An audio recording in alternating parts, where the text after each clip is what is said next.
Hey guys, today we begin with one of the oldest and most powerful myths from ancient Greece, the story of Prometheus, the titan who gave fire to humankind. Over the next 2 hours, you'll hear a gentle, slow retelling of his journey from the quiet world before people to the secret theft of flame from Mount Olympus to the first spark given to mankind. You'll walk beside Prometheus as he climbs mountains, faces silence, and endures punishment, not with anger, but with quiet resolve. This is not just a story of gods and power. It's a soft, meditative journey through early Earth, through the stillness before civilization, and through the deep gift of warmth and light. Along the way, you'll hear about ancient skies, flickering sparks, the sounds of stone and wind, and the quiet hearts of those who watched from above. With every moment, the fire crackles softly in the background, inviting you to rest, to breathe, and to let go of the day. Before you settle in and get comfortable, take a moment to like this video and subscribe, but only if you truly enjoy what I'm doing here. In the comments, let me know where you're tuning in from and what time it is where you are. It's always fascinating to see our sleepy little myth-loving community stretch across the world. And if there's a particular myth, legend, or story you'd love to hear next, share it below. I'm always listening. Now, dim the lights, let your thoughts slow down, and let's drift gently into tonight's story. Before the beginning, before men, before stories, before even the first crackle of fire, there was stillness. The world had shape, but little sound. Mountains rose like quiet sentinels, wrapped in mist that drifted gently through time. Valleys lay untouched, their grasses bending only to the hush of passing winds. Rivers moved slowly, patiently, with no one yet to watch them shimmer under moonlight. The sky stretched vast and pale, neither day nor night, but something in between soft light like the first breath before dawn. No footprints marred the dirt, no laughter echoed from caves. It was a world not asleep, but waiting for a story to begin. Prometheus walked this world, his feet pressed into earth that had never known footsteps. His eyes looked out across silent forests and untouched shores. He was not a god of thunder, nor of the sky, no. He was a titan, older than the Olympians. He had seen the great wars of the heavens and survived not with power but with thought. His name meant foresight, and he carried it like a quiet fire in his chest. He did not rush. There was no need. He walked slowly across the land, listening to the world breathe. Birds had not yet learned songs. Animals moved through the underbrush, but not fearfully for nothing, yet hunted them with fire or spear. Prometheus would stop beneath ancient trees and run his hand along their bark, rough and cool beneath his fingers. He would sit by streams for hours, watching how the light curled on the surface of the water, how the leaves trembled in the wind but never fell. Sometimes he would lie on his back and stare up into the sky. The stars, not yet mapped, blinked softly like thoughts in the mind of a dreaming god. He watched them and wondered. He wondered not for himself. Titans did not hunger or thirst or grow old, but he wondered about what might come, what might live, what might walk this earth one day with beating hearts and curious hands. The wind moved gently through the tall grasses. Prometheus closed his eyes and listened to it like a song he almost remembered. Far to the north, the mountains stood in silence. They had seen the shaping of the world, the molding of rock by time, and the gentle settling of snow into folds of stone. Clouds passed through their peaks like slow breath. Nothing yet had climbed them. Nothing yet had named them. But Prometheus, with his long stride and quiet mind, had walked among them. He knew their stillness. He had felt their weight, and in the caves beneath those mountains deep, dark, hidden, the first spark waited. Not a fire, not yet, but something ancient, a memory of heat, a sleeping glow. It whispered to the stone around it, not in words, but in warmth, a promise of light in the heart of darkness, a breath waiting to become flame. Prometheus often paused outside those caves, though he never entered. Not yet. He would press his hand to the rock and feel the warmth inside, pulsing slowly like a heartbeat. He knew that warmth belonged not to the gods, not even to the Titans, but to someone who had not yet come. And so he waited. Days passed like clouds, quiet, without rush. The world did not need hurry, for it had not yet learned time. No clocks, no calendars, no counting of years. Just light and dark, sun and moon, breath and wind. And yet Prometheus felt something beginning. He would wake from sleep beneath trees and sense a tremble in the soil. Not danger, but change.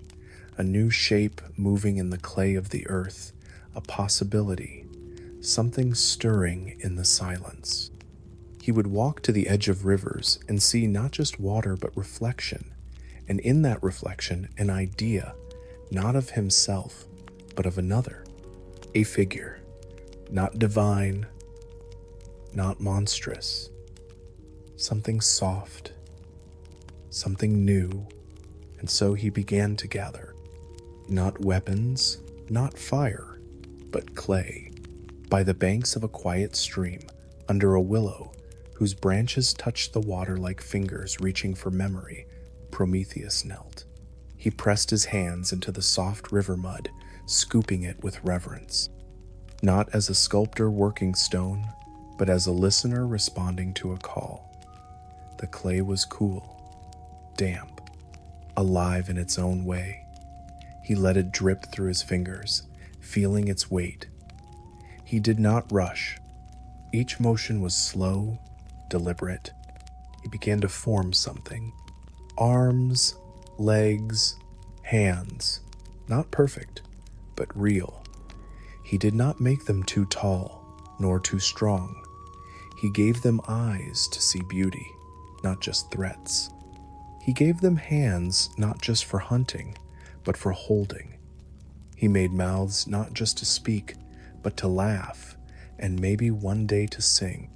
He worked as the sun passed across the sky, and when the moon rose a pale crescent in a sea of stars, he was still working. He whispered to the clay, not magic words, just quiet thoughts. "You will see the sunrise," he said. "You will feel the wind. You will walk." And the clay listened, not with ears, but with the patience of the earth. When morning came, the first of them opened their eyes. The first eyes opened slowly, not with surprise, not with fear, but like petals unfolding beneath morning light. A calm awakening, as if they had always meant to open, and now the time had simply come. They did not speak. They did not cry out. They lay on the soft earth near the stream and blinked at the sky, blue above them, green all around, the whisper of leaves, the distant call of a bird they did not yet know. Their skin was still damp with river clay, their hair touched by pollen drifting in the breeze. They breathed, and the world changed. Prometheus watched from the shade of a leaning tree. He did not speak either. He simply stood there, tall and still, like another tree among many. His face was calm, his eyes gentle. These were not gods, not titans, not beasts. They were something in between, something more tender, more breakable, and more precious. They began to move not with purpose, but with curiosity, fingers touching leaves, toes curling in grass. One of them sat in the stream and felt the water running past, giggling softly, though they did not know what laughter was. It was instinct, like the bird's first chirp, a sound of life. The sky above was soft with clouds, pale like fleece stretched across the heavens. The sun warmed their shoulders, the wind cooled their cheeks. Everything was new, and yet nothing hurried. They explored, not with rush, but with wonder, touching bark, smelling flowers, sitting quietly in moss, and watching ants move in lines. One of them picked up a smooth stone and turned it over in their hands for a long time, as if it held a secret only they could hear. Prometheus stepped forward, not to command, not to claim, but to join. He sat with them, cross-legged, his massive frame quiet beside their small forms. They looked up at him. Their eyes were wide, not with fear, but something older. Recognition, as if somewhere in the clay of their making, they already knew him, and perhaps they did. He showed them nothing and everything. He touched the water with his hand, and they copied him. He placed his palm against a tree trunk, and so did they. He closed his eyes and listened to the wind, and soon they did too. Not as students, not as servants, but as beings waking up to the rhythm of the world. They did not speak, but they understood. The days that followed were quiet. They made no homes. Not yet. They slept under the stars, curled together for warmth. They ate berries and roots, guided gently by Prometheus, who showed them what was safe. They drank from the stream.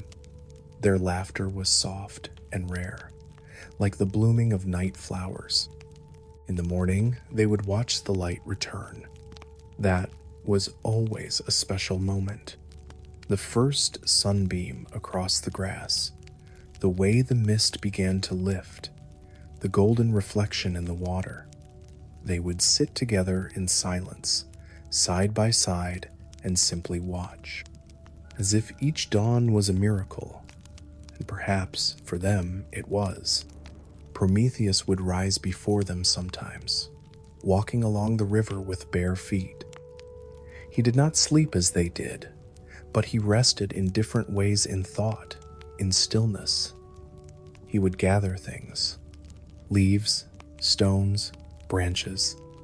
He built nothing, but he left patterns in the ground, circles of stones, lines in the dirt, the first hints of meaning, symbols with no words, yet full of thought. The humans would find them and wonder. Their days passed without count. No one knew what a week was or a month, only sun and moon, waking and dreaming. Their dreams were strange, colorful, deep, not always joyful, not always clear, but always vivid. Prometheus would sit by them when they slept, listening to their breathing, watching the twitch of fingers, the soft furrow of brows. He wondered what they saw. He wondered what stories already began to bloom behind their eyes. And slowly, they began to change.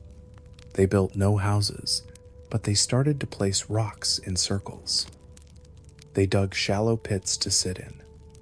They began to mimic birds, calling to one another with whistles. They started to hum. No melody, just sound, soft, rhythmic, like a heartbeat outside the chest. And sometimes, when the nights grew cold, they would huddle closer, their bodies shaking, their hands tucked beneath armpits, their faces red from wind, eyes squinting in the dark.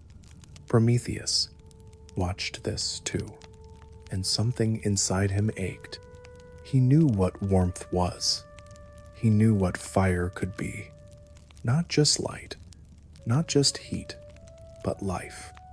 And they did not have it. Not yet. So he watched them shiver, quietly. He wrapped his great arms around them sometimes, letting them sleep against his side. His skin, not hot, but never cold.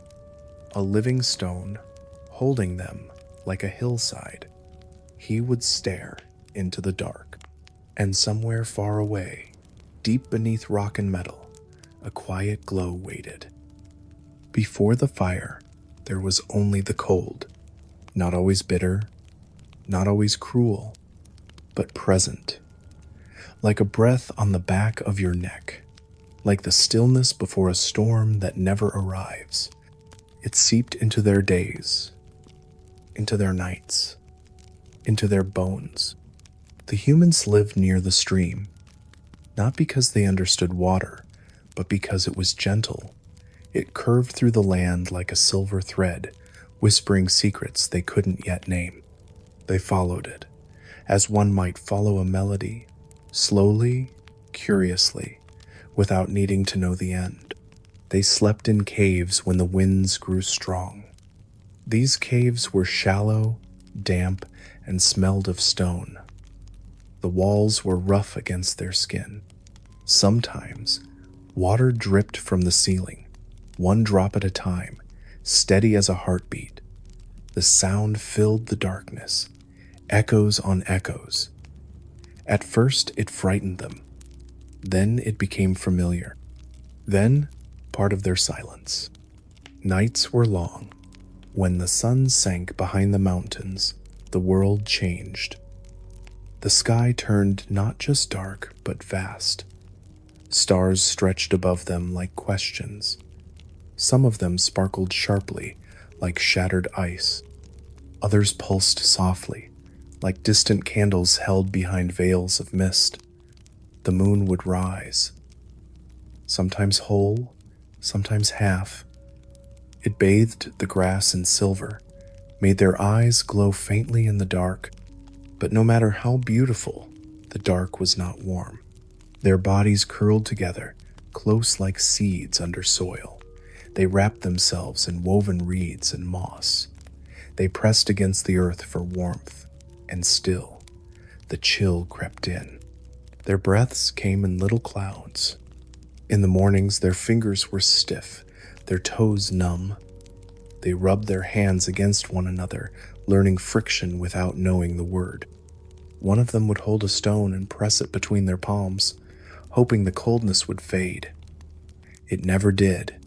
Food was raw. Berries, roots, leaves, mushrooms found near the base of trees. They would chew slowly, not for taste, but for energy. When they found the meat of small creatures, fish, lizards, birds, they ate it carefully, chewing long, swallowing hard. Their stomachs churned, but their hunger was greater than the ache. They did not know what it meant to be warm. They had never sat by a fire, never watched it dance. But Prometheus had. He remembered. He remembered the sacred flame, the forge of the gods, the way the light swirled and shimmered like a living thing. The sound it made, not crackling, not hissing, but a hum, a low song in the bones. A warmth that reached beyond the skin, into the soul. He would watch the humans through the nights, through the rains, through the icy silence. Their bodies thin, their hair tangled, their skin marked by wind and stone.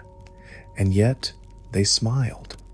Not often, but when they did, it was real, unpolished, like sunrise on a frozen pond. They made one another laugh. They held hands. They huddled together not just for heat, but for comfort. They did not know what they were missing, but he did, and that made it harder. One evening, a storm came down from the northern hills. No thunder, no lightning, just cold wind and wet fog that rolled over the earth like a blanket soaked in ice. The humans ran, not in panic, but with urgency. They pressed into their caves, deeper than usual. The stone walls wept with moisture. The floor was mud. They sat in silence, dripping. Prometheus stood at the cave mouth. The wind pushed at him like a warning, but he did not flinch. He looked out over the land, gray, shivering, veiled in mist. Trees swayed, leaves flew, birds had gone still, the stream hissed with rain. And he stood there, unmoving, his silhouette tall against the trembling night. He could feel it again, the warmth, not in the air, not in the cave, but deep inside the mountain, the sacred fire, sleeping, guarded, forbidden. It called to him not with voice, but with memory. And in that moment, he remembered the forge, the divine place where fire lived. Not flickering, not small, but roaring, where the god Hephaestus shaped metal and fate, where sparks flew like stars, where heat bent iron, and light blinded eyes. It was not meant for mortals, and yet he thought of them, shivering, whispering, curled like children in the dark. He turned away from the storm and walked back into the cave. He did not speak. He simply sat down beside them, and in the silence that followed, something shifted. One of them placed a small stone in his palm, a round one, smooth from the river, a gift, not because it was needed, but because they had begun to understand giving. Prometheus closed his hand around the stone. It was cold, but his decision was warm. Prometheus did not sleep that night. He sat at the edge of the cave, his broad back resting against the stone. Outside, the storm continued, gentle but insistent. The rain no longer fell in sheets, it drifted now, like ash from a faraway fire, soft and endless. A wind moved through the trees, brushing the tops of the leaves like careful fingers. The darkness was complete. Inside the cave, the humans slept. Some curled like animals, foreheads against knees, arms wrapped tight around their chests.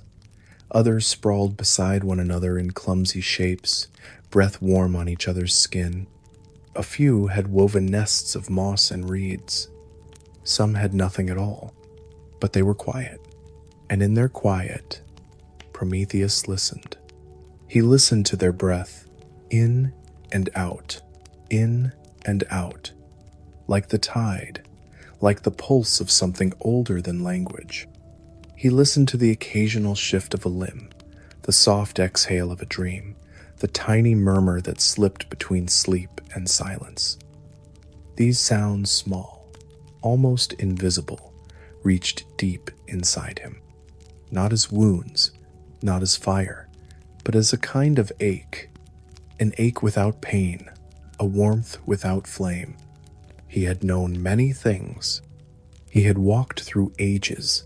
He had stood at the birth of time, seen stars formed from dust, watched gods rise and fall like waves. He had heard the roar of titans, the grinding of sky against earth. He had stood in Olympus and listened to Zeus pass judgment, his voice loud as thunder and cold as iron. But this silence, this was something new, a silence that was alive. And in that silence, a thought returned, not sharp, not sudden, but steady. The same thought he had carried for days, for weeks, maybe longer. "They are not ready," said Zeus once. "They are not meant for such gifts," said Hephaestus. "They will misuse it," said Hera. Perhaps they were right. Perhaps mankind was fragile, unfinished, hungry, foolish, easily broken. But Prometheus had watched them. He had seen their fingers trace the bark of trees, not to harm, but to feel. He had seen them offer food to one another, even when hunger scratched at their own bellies. He had seen them laugh at the way water splashed their faces. He had seen one child try to hold a butterfly without crushing its wings. He had seen kindness. He had seen wonder. He had seen something the gods had forgotten: hope. And hope, he thought, was like a spark. It did not roar. It did not rage. It flickered gently, in darkness, in silence. But it burned, and it could grow. That night, Prometheus did not move. But inside, the decision took shape. He would bring them fire, not because they asked, not because they deserved, but because they were cold, because they dreamed in the dark, because they reached for the stars, because they had begun to hum songs they did not yet know. He looked at his hand, the same hand that once shaped clay, that once smoothed the brow of a trembling child, that once traced circles in the dirt. That hand would soon carry a spark, but not yet. First, he would walk. He would walk alone, across stone and snow and shadow, across the mountains where the gods kept their secrets. He would walk with quiet feet and steady breath. No flag, no shield, no prayer. Only purpose, only silence, only compassion. Behind him, the cave was warm with breath, not fire, warm with presence, not heat. But soon, warmth would change. He could see it now. A circle of humans, a small flame in their midst, faces golden in its glow, eyes reflecting light for the first time, fingers stretched toward it, not to conquer, but to feel. And fire would answer.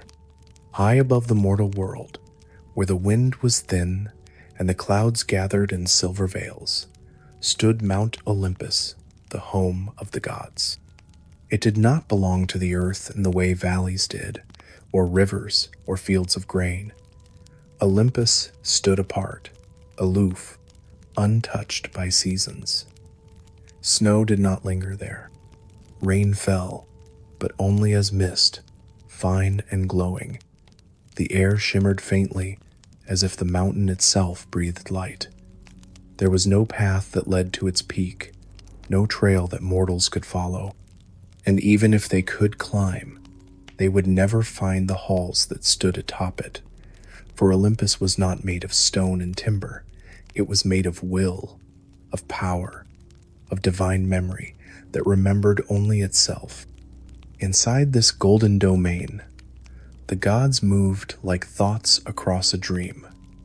Their forms were bright, their voices music. They did not age. They did not hunger. They did not fear. Everything they needed was already theirs: ambrosia, nectar, silk skies to rest beneath. Their robes floated as they walked. Their footsteps left no mark.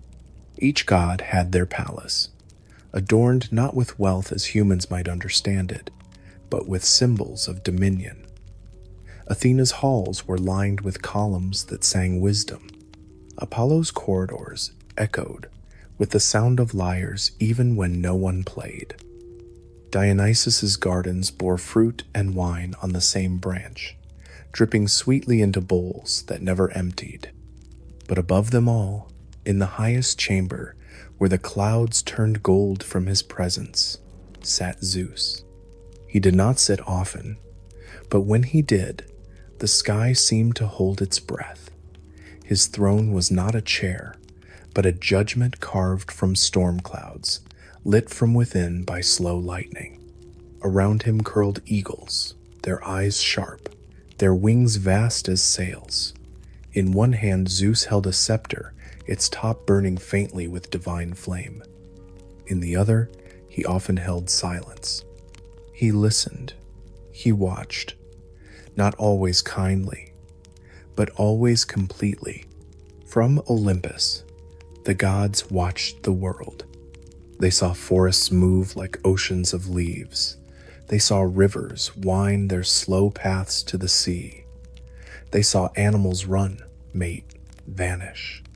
They saw mountains crumble and rise again. But most of all, they watched the new ones. The humans, fragile, unremarkable, temporary. They watched as Prometheus guided them. They watched as he shaped them, taught them, sat beside them. The gods spoke of this often, not with fear, but with disdain. Why shape something that would die? Why teach something that would never rival gods? He pets them like animals, Hera said once, her voice smooth as marble. They walk without purpose, said Ares, bored, sharpening a blade made of nothing but thought. They are soft, said Artemis, watching from her balcony where moonlight kissed her shoulder. They would not last a single season in my woods. But not all gods were cruel. Some were curious. Hestia, the goddess of hearth and flame, tilted her head when she saw the humans gather in the dark. She wondered how it must feel to shiver. Demeter watched their gathering of roots and berries and thought, perhaps, they might one day learn to sow. But Zeus did not wonder. He ruled. He did not hate humans. He simply did not concern himself with them. They were new, incomplete. He had granted them breath, yes, but only because Prometheus insisted. Let them crawl, he thought. Let them learn their limits. Let them worship the sky and quake when the thunder speaks. One thing, above all, was clear. Fire was forbidden. Fire was divine. Born in the belly of the gods, shaped by Hephaestus at the forge that ran deeper than any mountain. It was not just heat. It was knowledge. Creation, destruction, power. Fire changed what it touched. It burned away weakness and carved the world anew. Mortals could not be trusted with it. They were not ready. They were not worthy. They were children with no sense of the weight of flame. Hephaestus kept the sacred fire hidden in the depths of Olympus. His forge was endless, his hands black with soot and gold with embers. He did not rest. His hammers never stopped. Sparks flew in bursts, clinging to the air like stars. Chains hung from the walls, gears turned with no sound, and molten metal flowed like lava through grooves older than time. Prometheus had stood there once. He had seen the fire, felt its hum against his skin. He remembered its scent, not smoke, but something purer, light, distilled, alive. He had left it untouched. Then, but now, that same fire stirred in his memory like a promise. Not for gods, not for kings, but for those who slept cold and dreamed in silence. And Olympus? Olympus did not see him. Not yet. He had known for some time now. Not as a sudden thought, not as a bolt of lightning or the beating of wings, but as something quieter, like embers slowly gathering breath, like warmth deep in the chest that refuses to leave. Prometheus had watched the humans through the nights and across many dawns, and the ache within him had grown gentle and vast. It was not rage that moved him. It was not pride. It was something older, something heavier. A quiet kind of love, a protective sorrow, a sense that he could not, in all his years of walking and watching, look away anymore. He had walked alone for days, leaving behind the river valley and the caves and the sleeping warmth of their huddled forms. The humans would not know he was gone. Not yet. They would wake and stretch and drink from the stream. They would touch the morning with their palms and wonder if the wind meant rain. They would hum little melodies with no shape, but eventually they would feel it, the stillness where he once stood, the emptiness where his shadow once passed through the trees. And when night came again and the cold returned, they would miss him. But even then, they would not know why. Prometheus walked toward the horizon with no one to guide him. The land grew quiet again, as it had been before humans breathed. He moved through forests where the trees grew twisted and dark, their roots knotting like old hands. He crossed dry plains where bones lay half buried in the dust creatures lost before time had a name. He climbed ridges where wind howled like wolves, and the stars above seemed to watch with cautious light. And in all of it, he never hesitated. His stride was patient, not slow, not fast, but certain. His mind was already ahead of his feet. At night, he rested beneath old skies. He did not sleep. Titans do not sleep. But he lay upon the earth and thought. He remembered the fire, not just its warmth, but its shape, how it danced, how it breathed, how it offered itself to anything that asked. Fire did not judge, it did not choose. It simply became what the world made of it. In the right hands, it gave life. In others, it destroyed. But Prometheus did not believe these people would destroy. Not yet. They were still children, yes, but children who held each other through the cold, children who laughed at light on water and offered stones as gifts. He trusted them, and so the decision became truth. He would go to Olympus. He would enter the forge of Hephaestus, the hidden place beneath the golden halls where flame lived like a god of its own.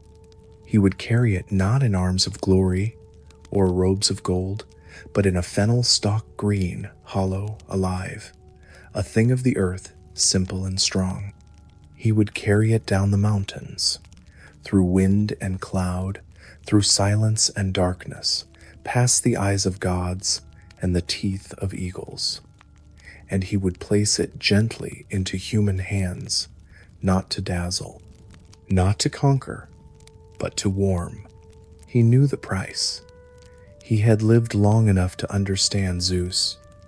The king of gods did not forgive what was stolen, especially not sacred things, especially not from him. There would be punishment. There would be pain. But Prometheus weighed that against the silence in the caves, the trembling limbs, the breath that clouded in the night. And the decision did not waver. His comfort was not more precious than their dawn.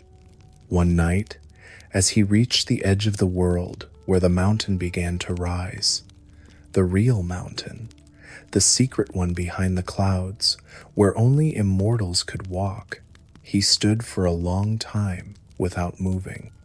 The stars above him were brighter here. The wind was thinner. The stones beneath his feet hummed faintly with forgotten names.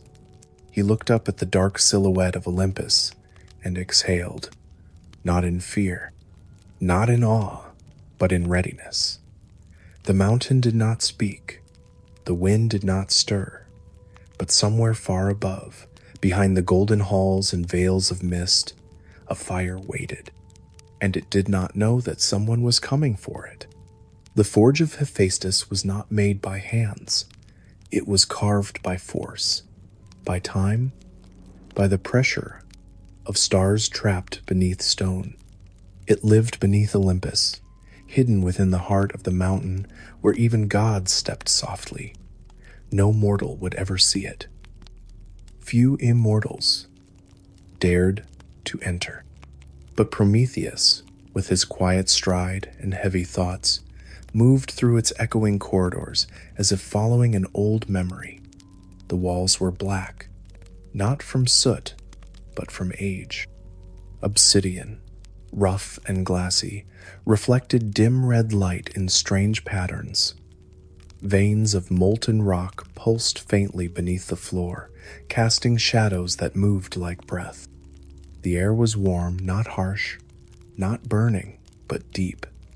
It wrapped around the skin slowly, pressing into the lungs as if reminding the visitor, "You are not meant to be here."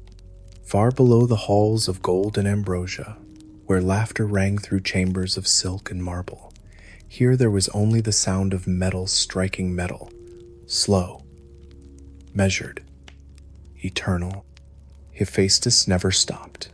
His hammers rose and fell with a rhythm older than language. Sparks flew, not wildly, but with purpose.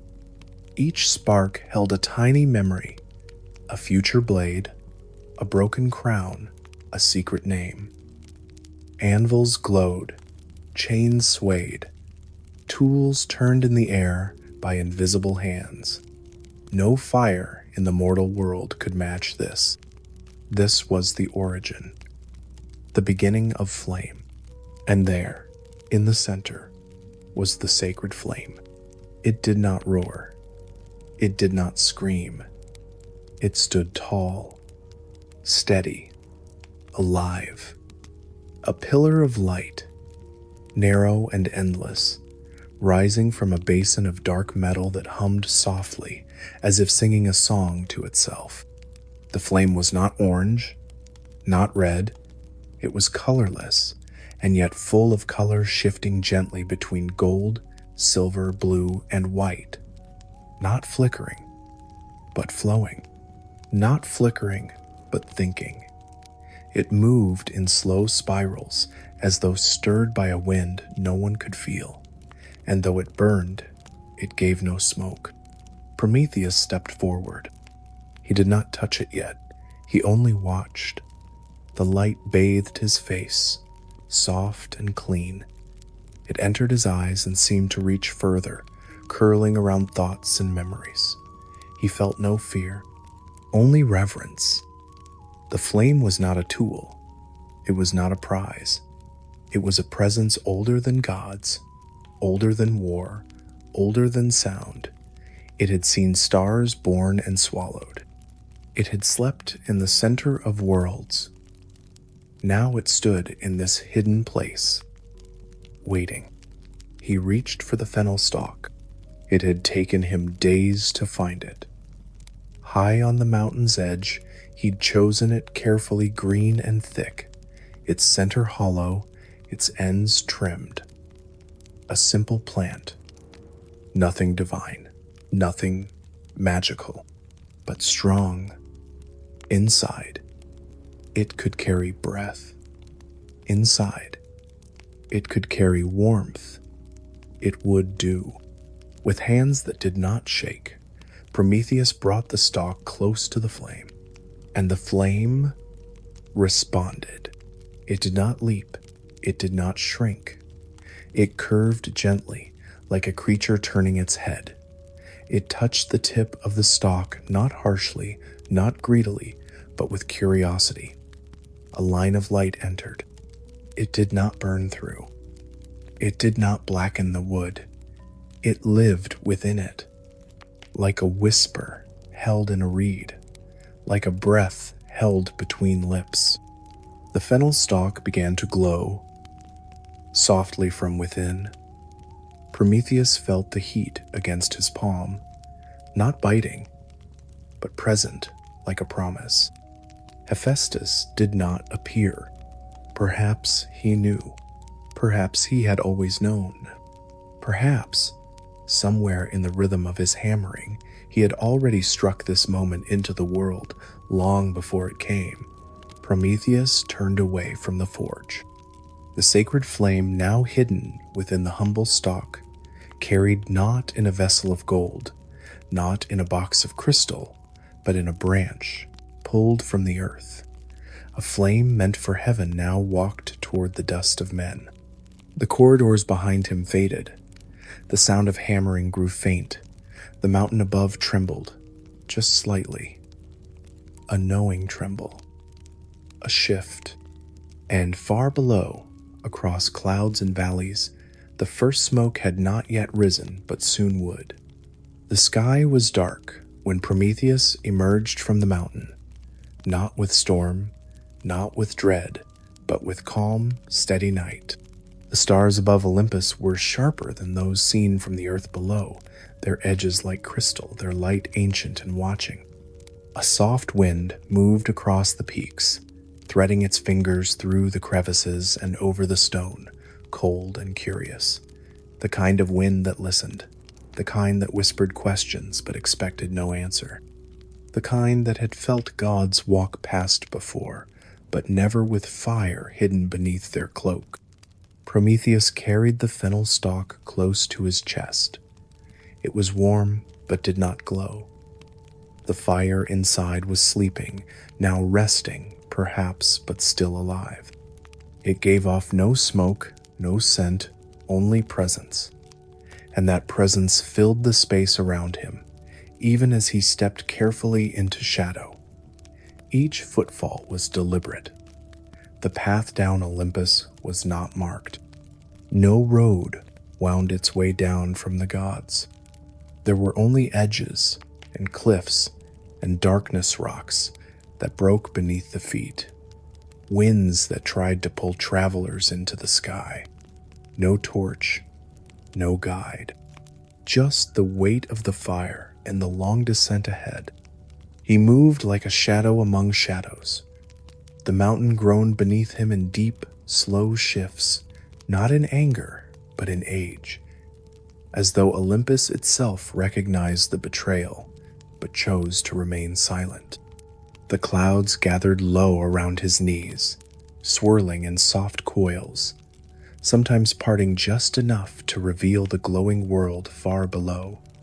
Rivers that gleamed like silver threads, forests like waves of velvet, scattered lights from distant stars reflecting in lakes too small to name.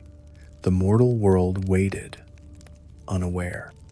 Prometheus paused often, not to rest, but to listen. The silence of the high air was immense. It filled the lungs and made the heart beat slower. Here, the wind did not sing.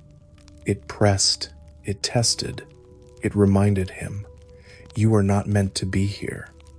But Prometheus did not turn back. His hands were steady, his face calm. In his eyes burned the same quiet fire that now lived inside the stalk, a flame without fury, a flame with memory. There were moments when he passed near the homes of gods, halls carved into cliffs, doorways of gold hidden behind curtains of mist. He walked past them with care, not looking in, not lingering. The gods did not stir, or perhaps they watched and chose not to speak. The act was already done. To stop him now would be to accept the cost of stopping him. Zeus, even in his silence, preferred to punish after the choice had been made, after the flame had already reached the earth. The climb continued through the night. Once, a storm flickered far-away lightning dancing among distant clouds. The thunder followed long after, rolling like old thoughts across the sky. But here, on the spine of Olympus, there was no rain, only stone beneath his feet, wind at his shoulders, and the steady thrum of warmth against his heart. The path narrowed. Prometheus knelt once at a ledge, watching the clouds part below him. He could see the land now not clearly, but as a shape. The dark sea in the west, the curve of distant hills, the river that shone under moonlight like a mirror carried through the trees. Somewhere, down there, the humans still slept. He pictured them curled together in caves, their breath visible, their arms wrapped tight. He imagined the sound of their teeth chattering, the way they whispered songs to themselves to stay awake until dawn. They would not know it yet, not tonight, not even tomorrow, but warmth was coming. He rose again and continued downward, the stalk secure in his hand. The fire did not flicker. It waited. The climb would not last forever. But in this moment, this night between worlds, Prometheus was alone. Alone with the fire, alone with his decision. And the mountain, wrapped in cloud and ancient stone, held him in silence. He had already done it. The fire was his. It rested inside the hollow stalk of fennel, hidden beneath folds of cloth against his chest. It did not burn his skin. It did not demand to be seen. But it was awake now. Not fully, not wildly, but aware. Its presence was a pulse, not like a heartbeat, not like breath, but something deeper, a kind of remembering, as if the fire knew where it was and where it was going, and that it had not been taken but chosen. Prometheus walked in silence through the edge of dawn. The sky behind him had begun to turn pale, though the sun was still far below the horizon. A single star remained in the sky, refusing to leave. The mountain had grown less steep, but the path was no easier. Loose rock, falling mist. The cry of a bird so high in the air, it sounded more like wind than voice. He moved with care, not because he feared, but because he honored the moment. This was not just escape. This was arrival. The flame now lived in the world of men. He remembered the forge, not as a place, but as a sensation warmth pressed into the bones, light that came from all directions, and none the shape of the flame before it entered the stalk. How it reached for him. How it curved toward his fingers like a river bending around stone. It had not resisted. It had not fled. It had followed. The gods would not see it that way. To them, this was theft. To them, this was defiance. Prometheus knew the laws of Olympus. Fire was sacred. Fire was divine. Fire was not to be given.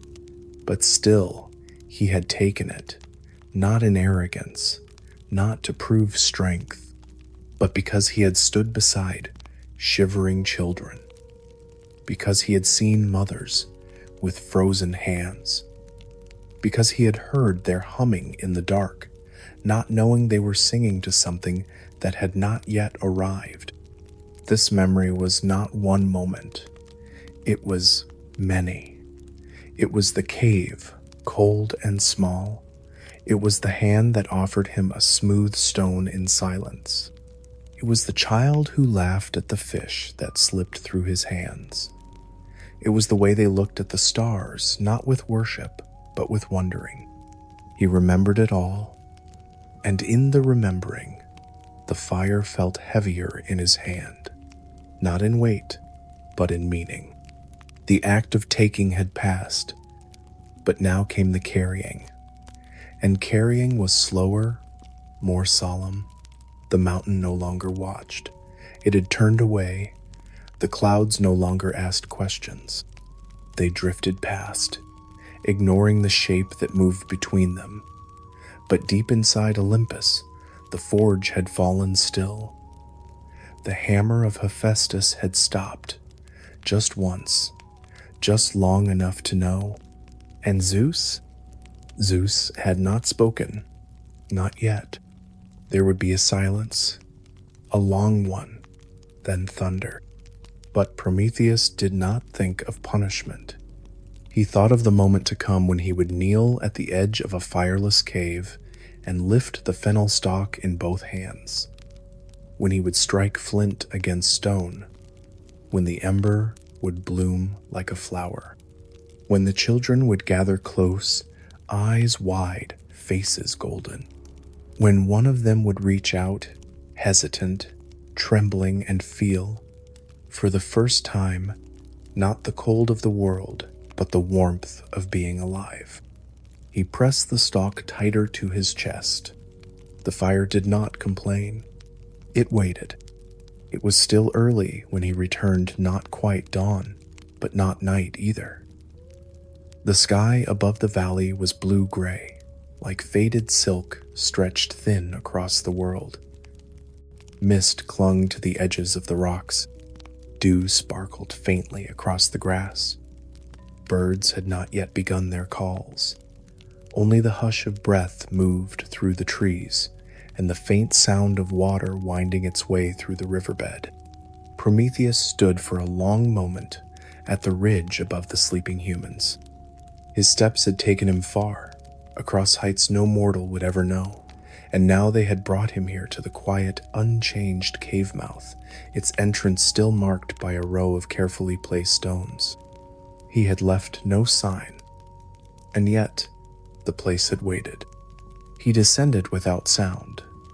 His feet touched the earth like leaves falling from a tree, not disturbing, only returning.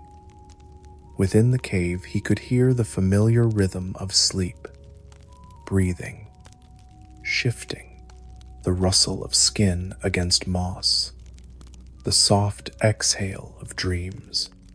Nothing had changed, not visibly. The same woven mats of reeds, the same carefully arranged bundles of roots, a basket with a cracked side, a wooden figure shaped from bark and twine, abandoned in the corner, and yet everything had changed. In his arms, wrapped in cloth, tucked inside the hollow of fennel, a different world waited. He did not speak.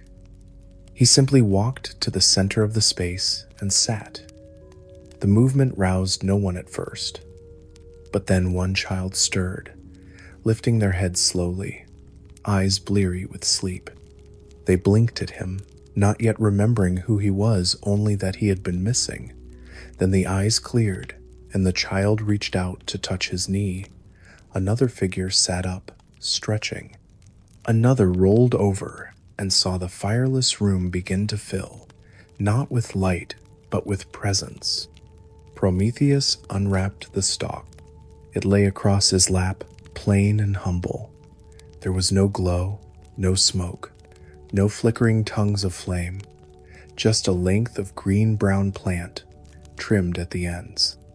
But from the hollow within, a subtle warmth flowed outward, not enough to be seen, not enough to light the stone walls, but enough to be felt, as though the air itself had begun to shift. The humans felt it, first with their skin, then with their minds. The cold that had long sat quietly in their bones, the numbness of cave stone and night air, it began to ease, ever so slightly. He reached to the side and picked up 2 stones, flint and granite.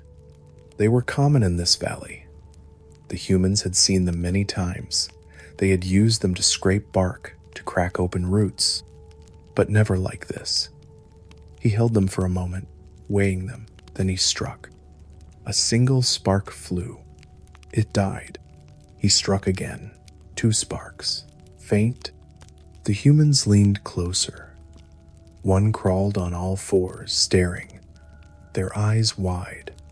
Another sat with knees pulled to chest, mouth slightly open. They did not speak. None of them did. The silence was full. He struck a 3rd time harder. This spark caught. It touched the edge of dried moss he had prepared. The moss flinched, curled, then breathed. A glow. A single ember.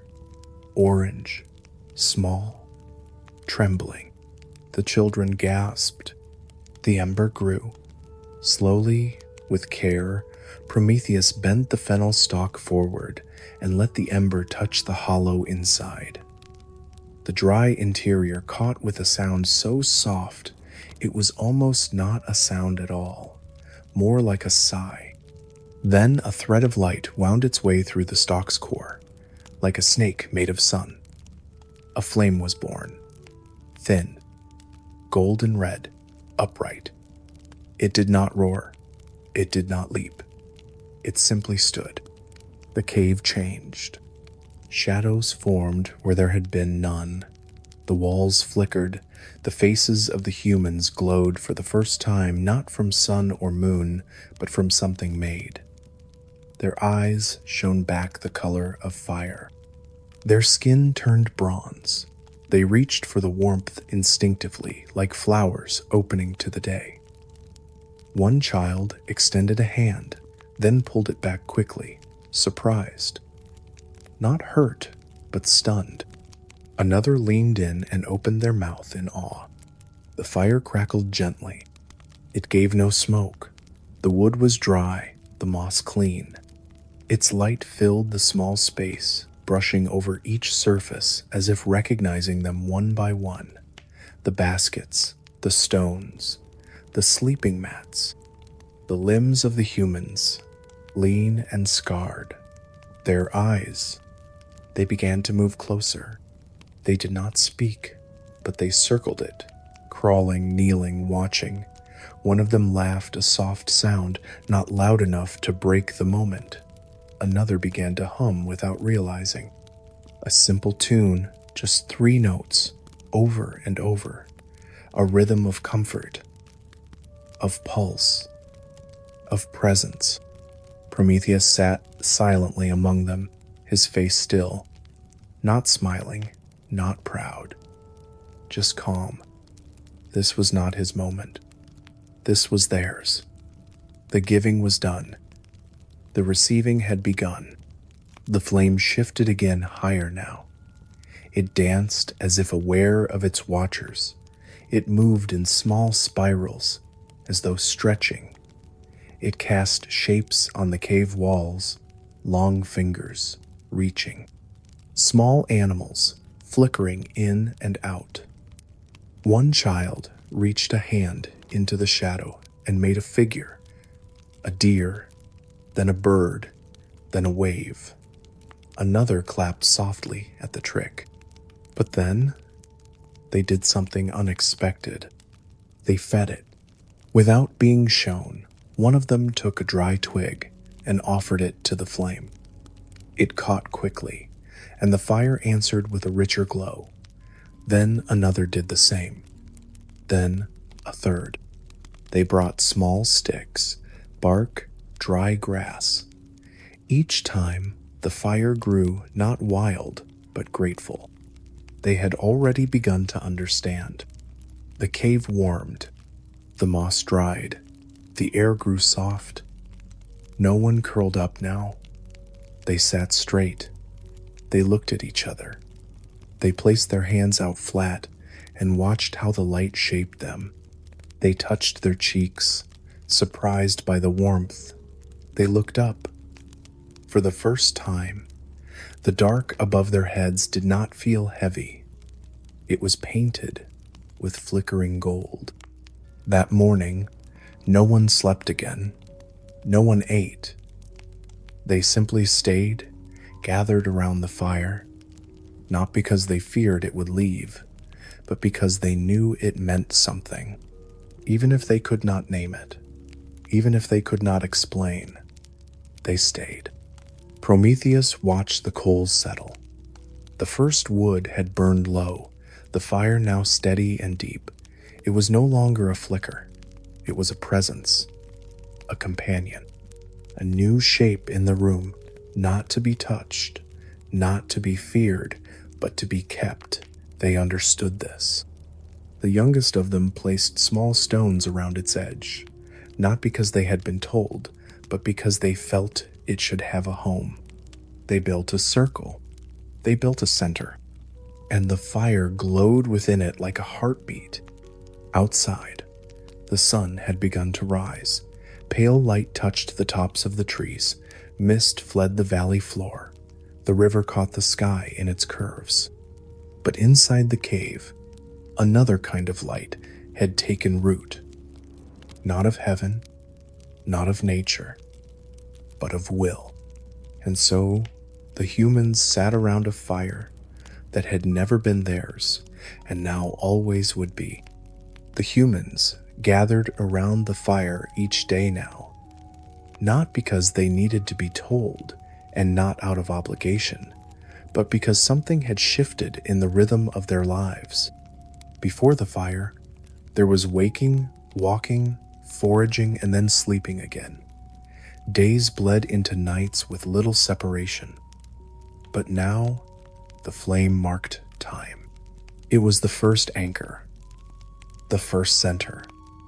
They would wake, and the first gaze would be toward the hearth. They would return from gathering and pause at its side. Children would sit without words, simply watching the light flicker across their skin. It became their sunrise and their sunset. It became their pause between thoughts. The fire did not ask for worship, but it was treated with reverence. They fed it gently, never tossing fuel too quickly. One child was burned in the first week, not severely, but enough to learn. She had reached too close, too fast, trying to touch the orange center. Her cry had been sharp, her hand red and trembling. Prometheus had knelt beside her, washed the hand in cool water, wrapped it with soft leaves. No words were needed. She never reached so quickly again. And others watched. They learned, not through scolding, but through experience. The fire was not a toy. It was not a pet. It was not a god, but it was alive. At first, they fed it anything they could find: dry bark, branches, woven grass, old roots. Some things smoked, some things smelled sweet, others cracked and snapped. They began to remember which ones made soft light, which ones made angry sparks. They stacked their fuel in neat piles now. They began to sort by shape, by dryness, by sound. The children invented games from the sorting. Who could find the driest branch? Who could make the fire crackle the longest? And then came the smoke. They had not thought of smoke. It drifted upward at first, a thin ribbon of gray rising toward the cave's ceiling. It curled there, painting the stone black over time. They coughed. They sneezed. Their eyes watered, but soon they began to understand the wind. They learned to open the cave mouth wider. They began to arrange stones near the entrance that directed the breeze just so enough to pull the smoke, but not the heat. And so the cave changed. Not all at once, but slowly, the fire taught them. And they listened. Cooking came by accident. A bird dropped into the coals. It had been caught earlier, meant to be eaten raw as always, but someone dropped it. Feathers sizzled. The smell was different. Rich, deep, others noticed. When it cooled, they tasted it, and paused, and looked at one another, and ate again. It was better, softer, warmer. That night, more food was brought to the fire roots. Insects, bark, even berries. Some burst, some melted, some blackened. But it became a new ritual. Food was no longer just survival. It was experimentation. Fire changed not just the body, but the flavor of the world. With cooking came gathering. With gathering came storage. With storage came thought. They built baskets of tighter weave. They dug holes to bury heated stones to cook from beneath. They shaped long sticks to hold fish above the coals, and slowly they began to sit longer. They did not need to roam endlessly anymore. The fire offered stillness. Evenings grew longer. They no longer fell into sleep as soon as darkness came. They lingered by the firelight. They told stories, not in language yet, but in gesture, in repetition, in sound. One would wave hands like wings, and others would hum a melody A child would clap a rhythm and another would echo it. It was not music, not yet, but it was memory. It was language beginning to find its roots. Children were born into the light of fire. They did not remember the world before it. They crawled toward its warmth without hesitation. They played at its edge, supervised by quiet eyes. One child, still barely walking, would bring dry grass each morning, dropping it proudly at the base of the hearth. It became a role, a duty, and so the fire began to teach roles, community. They built a second fire outside, just a small one, but it allowed cooking in the open, warmth in the air. It marked a place in the center of their new gathering. The first true village was not walls or roofs. It was a ring of stones and a flame within them. They placed stones in circles. They carved spirals in the dirt. The fire had given them patterns. Ashes became tools. They rubbed it into wounds. They smeared it on faces during storms. They mixed it with water to mark symbols on cave walls, a handprint, a line, a dot. No meaning yet, but a beginning. The fire was not just function, it was culture. Even the silence around the fire changed. It was deeper now, not emptiness, but reflection. They would sit and stare into the flames, eyes flickering, not tired, not active, just present. Time passed differently there. A single log could burn for hours, and no one would speak. It was not awkward, it was not loneliness, it was listening. Prometheus remained among them, but less as teacher now, more as companion. He watched. He sat beside them. He tended the fire only when needed. They had taken it into their hands, and they had made it part of their soul. One evening, an elder took a piece of glowing coal and walked it to a second cave, further down the valley, where another group had gathered. She carried it cupped between two flat stones, wrapped in moss. The coal glowed faintly. The others received it in silence. They knew. A fire was born there too. Prometheus saw it from the hill, another flicker of gold in the darkness. The fire was spreading, not like destruction, but like a heartbeat shared. That night, songs were born. Not full songs, but lines. Repetitions. A mother rocking a child hummed a four-note tune over and over. The child smiled in sleep. Another group tapped sticks together in rhythm. Children danced. The fire cast their shadows high on the walls. Their movements were exaggerated, playful, joyful. The shadows became taller than the people. It felt like gods dancing with them. And fire became story. They began to tell tales of how the fire came. Some said it was pulled from the sky. Others said a bird brought it on its wings. A few believed the flame had always lived in the cave, and they had simply discovered it. No one remembered Prometheus now as a being of Olympus. To them, he was just the quiet figure who sat beside the light, who brought the first flame from the mountain. He became a part of their myth, and he did not correct them.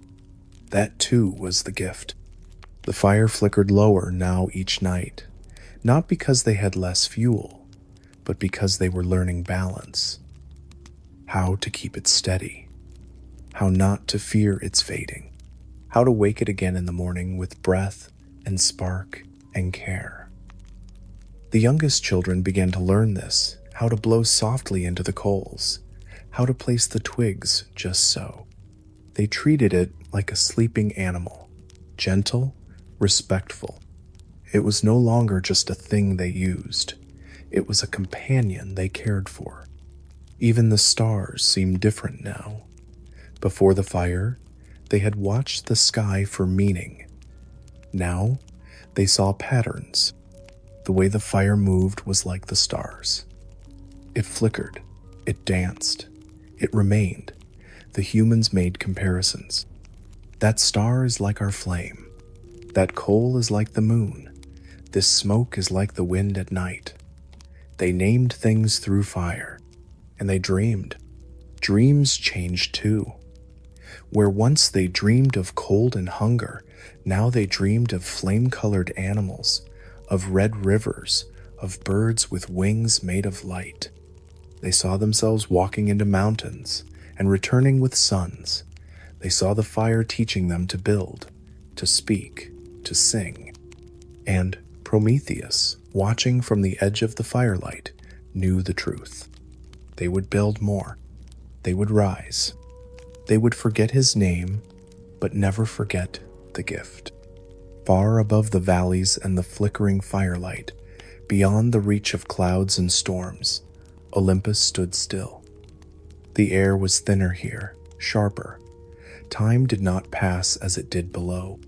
Seasons did not change. The stars remained fixed in their constellations, and the wind flowed as memory, not as motion. Olympus did not sleep.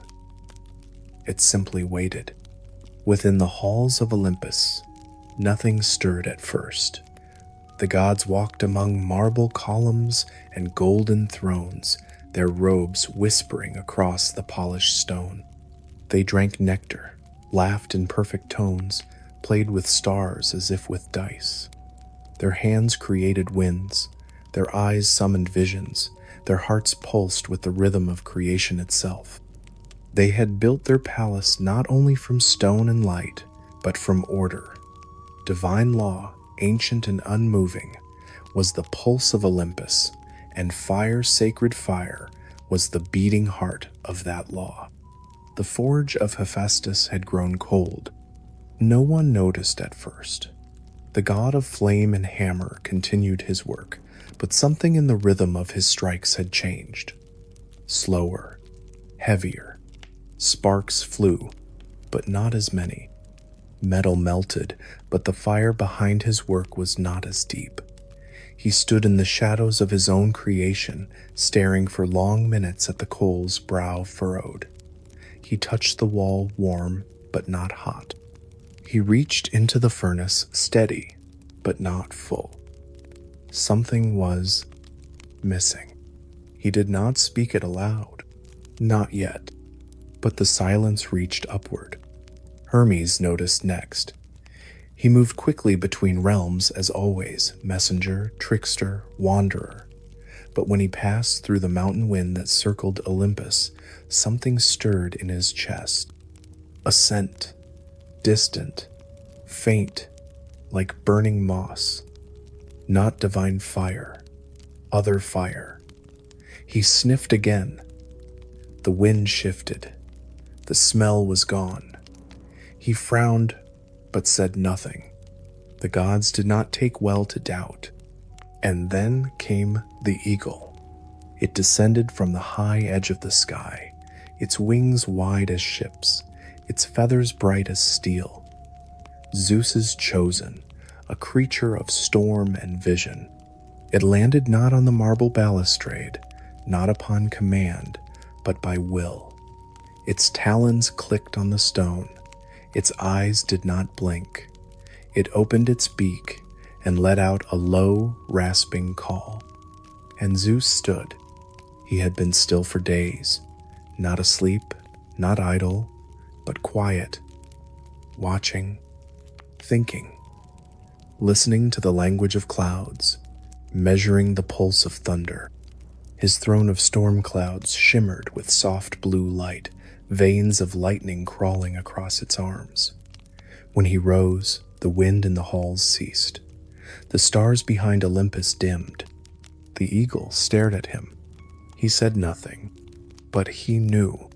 He had felt it for days now, a tiny tremor in the pattern of the world, the softest fracture in divine order, a warmth where none should be.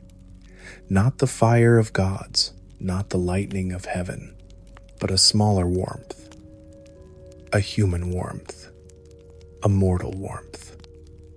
It had taken root somewhere in the world below, and now it spread like breath in winter invisible, but real. He did not shout, not yet. Zeus walked. The marble floor beneath his feet sang with each step. Not music, but resonance, the sound of power bending space. He passed other gods without greeting. Hero raised an eyebrow. Athena followed him with narrowed eyes. Dionysus paused mid-laugh. None asked questions. They knew. When Zeus moved like that, something had changed.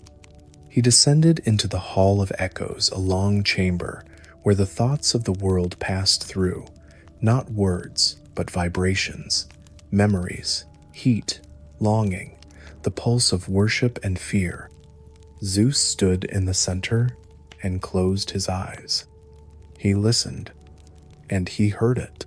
A crackle, not lightning, not divine song, but wood, burning. A log breaking softly in half, a twig catching, a child laughing in its warmth, a woman blowing on coals. He saw it not through magic, not through mirrors, but through order itself. A fire had been born in the world of men. Not once, not by accident, but again, and again, and again. Fires, small, sacred, growing. He opened his eyes. Prometheus. Of course it was him, the Titan who saw too much, who questioned too gently, who walked among mortals not as a ruler, but as a guest. Zeus had spared him after the war, allowed him to live when others had been cast into darkness. He had even permitted him to shape the first humans out of clay and care. But there had been rules, and the greatest of them, the oldest, was this: fire is for the gods alone. He left the Hall of Echoes without a word. The sky began to darken, not quickly, not violently, but steadily, a slow dimming. Clouds gathered at the corners of the world. Winds shifted, uncertain. Birds grew quiet. Trees held their breath. Mortals did not yet know why, but they paused. Farmers looked up. Rivers stopped rippling.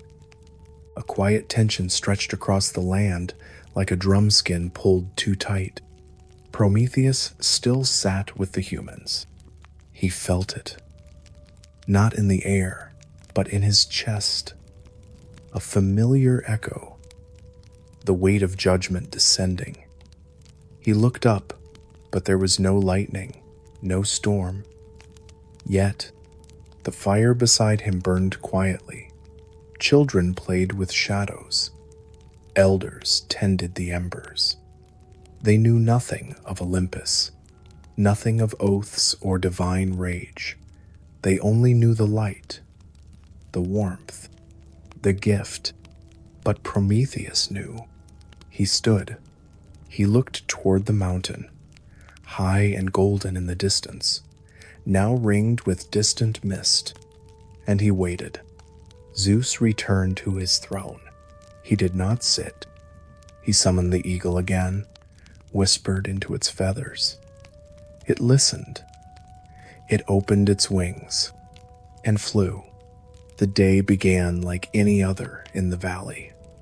The fire was already glowing when the humans awoke, its soft red heart pulsing gently within its circle of stones. The children crawled close, rubbing their eyes, stretching their arms toward the warmth they had come to believe was eternal. Someone added a dry branch.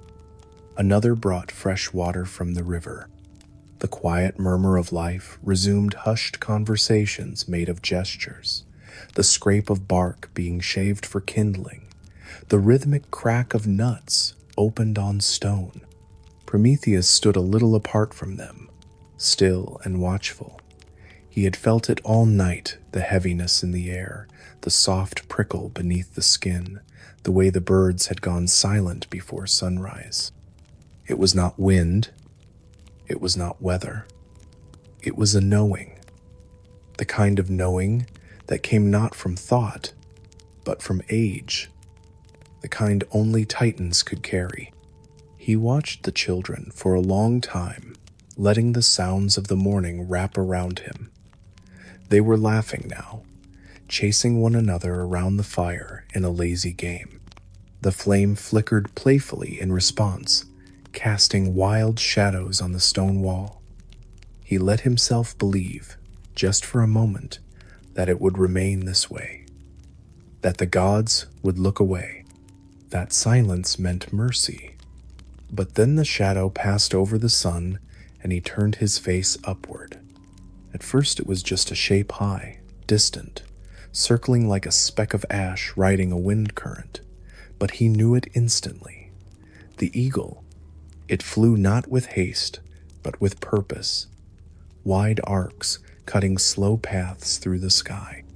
It descended gradually, each sweep of its wings drawing it closer, each beat stirring the air with something deeper than sound.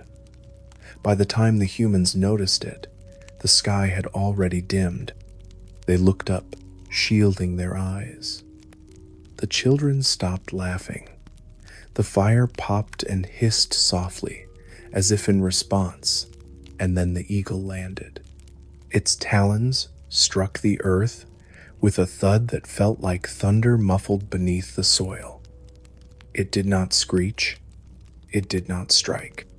It folded its wings and stood tall, taller than any man, its feathers dark as obsidian and edged with light like the last glow of a dying star. Its eyes were yellow, wide, still. They did not blink. They looked directly at Prometheus. He did not run. The humans gathered behind him. Some reached for him, unsure. One child clung to his leg. A woman touched his shoulder. Their faces were confused, not afraid they did not yet understand what they were seeing. The eagle stepped forward, and Prometheus nodded once. He knelt before the fire, not in worship, not in fear, but in farewell. He placed one hand over the stones, feeling the warmth one last time. Then he stood, tall and straight, and walked toward the eagle. The creature turned, spread its wings, and leapt into the sky, and Prometheus followed, lifted by wind not made of air, but of command. He did not resist. He did not cry out. The wind swirled around him, lifting his form upward, his feet no longer touching the soil. The fire below flickered once in silence, and the children cried out, not in fear of the bird, but of what they had lost. He did not look back. The flight was long. The sky darkened as they rose, not with clouds, but with distance, with height. The world became small beneath them. Forests turned to ripples, rivers to threads, mountains to folds in a sleeping robe. The firelight from the valley was no longer visible. The air grew thin, then vanished, but Prometheus breathed all the same. The eagle's wings beat steadily beside him, never tiring. The world passed below in silence. They did not speak. There was nothing to say. Judgment had no voice, only presence. Eventually, Olympus rose before them, not as a mountain, but as a threshold. The air shifted, time slowed. They passed through veils of light and stone, through arches made of stars and silence. The sky glowed beneath their feet. The halls of the gods stood empty. There were no trumpets, no assembly. Only Zeus, seated in stillness. He was waiting. Prometheus descended to the marble floor, knees bent from the landing, but back unbowed. He looked into the eyes of the king of gods, and neither flinched. Zeus did not shout. His voice was not thunder. It was something colder, quieter, more final. You gave them fire. Prometheus did not answer. He only stood, eyes calm, face open. You broke the order.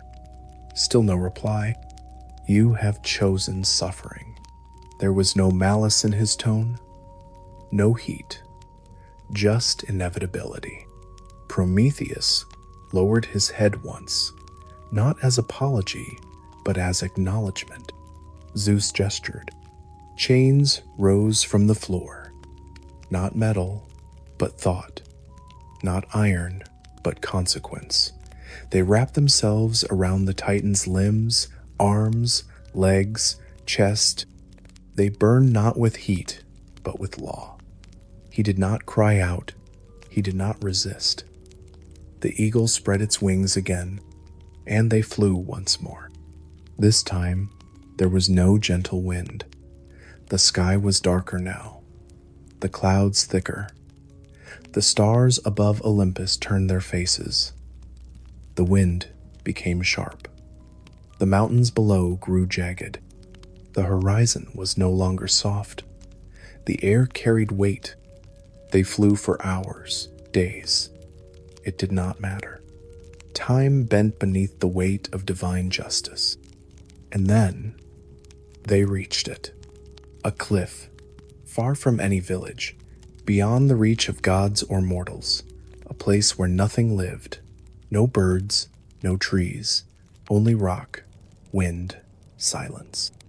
The eagle set Prometheus down upon the stone, and the chains moved again, not to bind him to a tree or a wall, but to the mountain itself.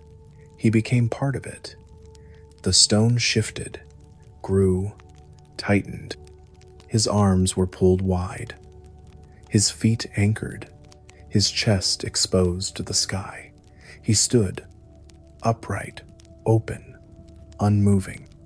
The eagle flew away, and Prometheus was alone. There was no pain, not yet, only stillness. The wind moved past him in slow, steady waves. Clouds passed. The sun began to rise. And in the fireless silence, a heartbeat away from heaven, Prometheus waited. The mountain was not named.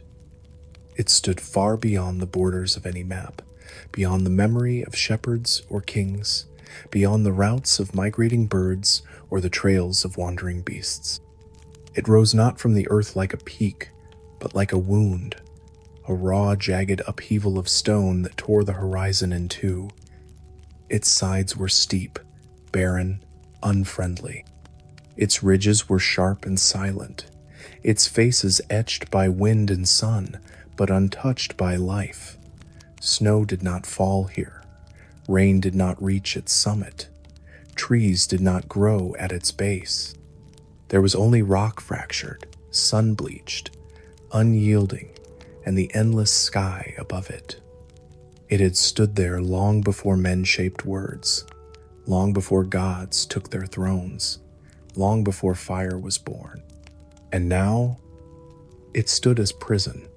Prometheus was bound to its highest ledge, a platform carved not by chisels but by fate, flattened by time and silence, large enough only for one figure to suffer without witness. The chains that held him had no beginning, no end. They emerged from the stone like veins from bone, pulsing faintly with divine law, tightening only when he moved, loosening never. His arms were pulled wide, his legs fixed against the rock, his back pressed into the cold. He did not hang. He stood, upright, alive, entirely alone. The wind here was constant. It never paused. It came not from the east or west, but from every direction at once, as though the air itself disapproved of stillness. It tugged at his hair, pressed against his chest, whispered in his ears like voices too far away to understand. It carried dust fine, gray, bitter that clung to his lips and eyes, coated his skin, settled between his fingers. He could not blink it away. He could not turn from it. He could only endure. The sky above him changed. That was the only movement he could track. The sun rose, white and sharp, tracing slow lines across the stone. It brought no warmth, only light. At noon, the shadows vanished. At dusk, they stretched long and strange. At night, the stars returned, the only companions allowed to cross the boundary of his punishment. They spun slowly, season by season, in patterns he came to know intimately. He traced constellations with his eyes alone, the hunter, the serpent, the broken circle. Sometimes clouds came, lingering without rain. Other times the moon hung low and full, casting silver across his skin. But nothing touched him. Nothing ever touched him. Time passed. It was hard to count. He measured days by the movement of light. He measured nights by the dreams he no longer had. His mind remained awake, always. Titans do not sleep, not truly. His body did not die. Not ever.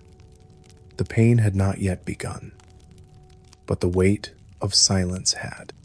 He began to speak, not loudly, not to be heard, but softly, almost soundlessly. He told the mountain what he remembered. He described the river where he had shaped the first of mankind. He listed the names he had never given them. He told the story of the fire, how it looked when it first danced, how the children's eyes glowed when they saw it catch, how the warmth moved through their limbs like returning life. He spoke of the cave, of the flint, of the stalk of fennel, of the wind in the valley, of the way moss smelled after rain. The mountain did not answer, but it listened. He could feel it not in words, not in movement, but in weight. The stone held his voice, drank it in. It became part of the rock. Each story, each memory, each soft confession seeped into the walls behind him. And so he continued. He spoke of Olympus, of the halls that glittered with gold no one needed, of gods who lounged in eternal comfort, untouched by hunger, untouched by fear. He spoke of Zeus, not with hatred, but with clarity. He remembered the way the sky dimmed when Zeus frowned, the way his words pressed into the chest like iron, the way his silence was always louder than thunder. He spoke of the eagle. It had not returned yet, but he knew it would. Until then, he told stories. When his voice failed, he thought them instead.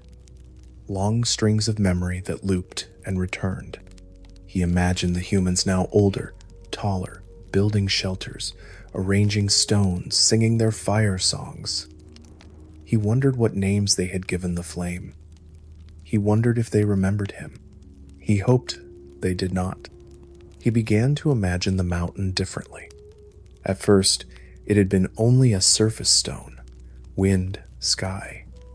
But over time, he began to feel it as a presence, not alive, not conscious, but aware, as if the mountain itself was ancient in a way even he was not. It had seen the shaping of the earth, the cooling of the crust, the first drops of rain hissing against molten rock, and now it watched him, not cruelly, not kindly, just endlessly. When he closed his eyes, he could feel the layers of it stretching beneath him, deep caverns where no light had ever entered, strata of minerals laid down over eons, fossilized secrets pressed into silence. He imagined the weight of it all above and below him, and yet he did not feel crushed. The mountain did not punish. It only held. Birds never flew here. No insects crawled. Nothing lived within reach. But the wind returned, always. It sang sometimes high whistles through narrow cracks, low moans as it curled around ledges, sharp howls that came suddenly and vanished just as fast. He learned to tell the hour by its tone. Morning wind was softer, noon was thin, dusk brought growling gusts. At night it whispered, not with comfort, but with patience. He watched shadows, his own, stretched across the rock, changing shape hour by hour, the shadows of clouds, rarely seen but always moving. The long fingers of moonlight when the sky was clear. Light became his only visitor, and even it never stayed. Eventually, the eagle returned. It began without ceremony. There was no trumpet of doom, no herald riding the sky, no earthquake to shatter silence. Only the wind, shifting in tone. Only the sun, climbing higher than usual, brighter than it had been in days. The clouds stayed low on the horizon, and the air grew strangely still. Prometheus opened his eyes. Though he had not slept, he never did. The chains around his wrists had begun to hum faintly. Not loud, not painful, just alive, as if they were remembering their purpose. The eagle came not from the east or west, but from above, descending as a shadow first, long and wide across the stone, its wings stretching further than the ledge itself. Its cry was not a screech. It was a sound deeper than fear, a low, drawn note that passed through the bones like cold. Prometheus did not flinch. He had seen it in visions for days now. He had heard it in the wind. He had dreamed its feathers, its talons, its eyes that did not blink. But this was no dream.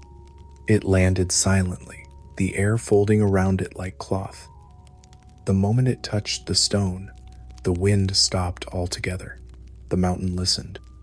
The eagle was massive, larger than any creature of the mortal world, its feathers darker than night, rimmed with dull bronze as though dipped in molten metal long ago. Its beak curved like a blade, forged for a single purpose. Its legs were thick, scaled, immovable. Its wings folded in silence. Its eyes were the only part that moved. They scanned him slowly, not curiously, not cruelly, only deliberately. Prometheus breathed in through his nose, slow and steady. He did not plead. He did not resist. The chains allowed no motion, and his will had long since settled. He had chosen this path, this pain, this endless, sacred consequence. The eagle stepped forward, its head tilted slightly, as if considering. Then it began. There was no sudden violence, no savagery. The creature moved with the calm of ritual. It stepped toward his chest, placed one talon gently against his ribs, and lowered its head.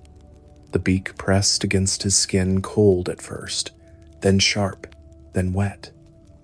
There was pain, yes, but not like the pain of mortals, not the screaming, collapsing, breaking kind. This was slower, deeper. It moved through the body and into thought. It stripped not only flesh, but memory. It was not meant to destroy, only to open. Prometheus felt the moment when his liver was pierced. He felt it stretch, felt the pull, the separation.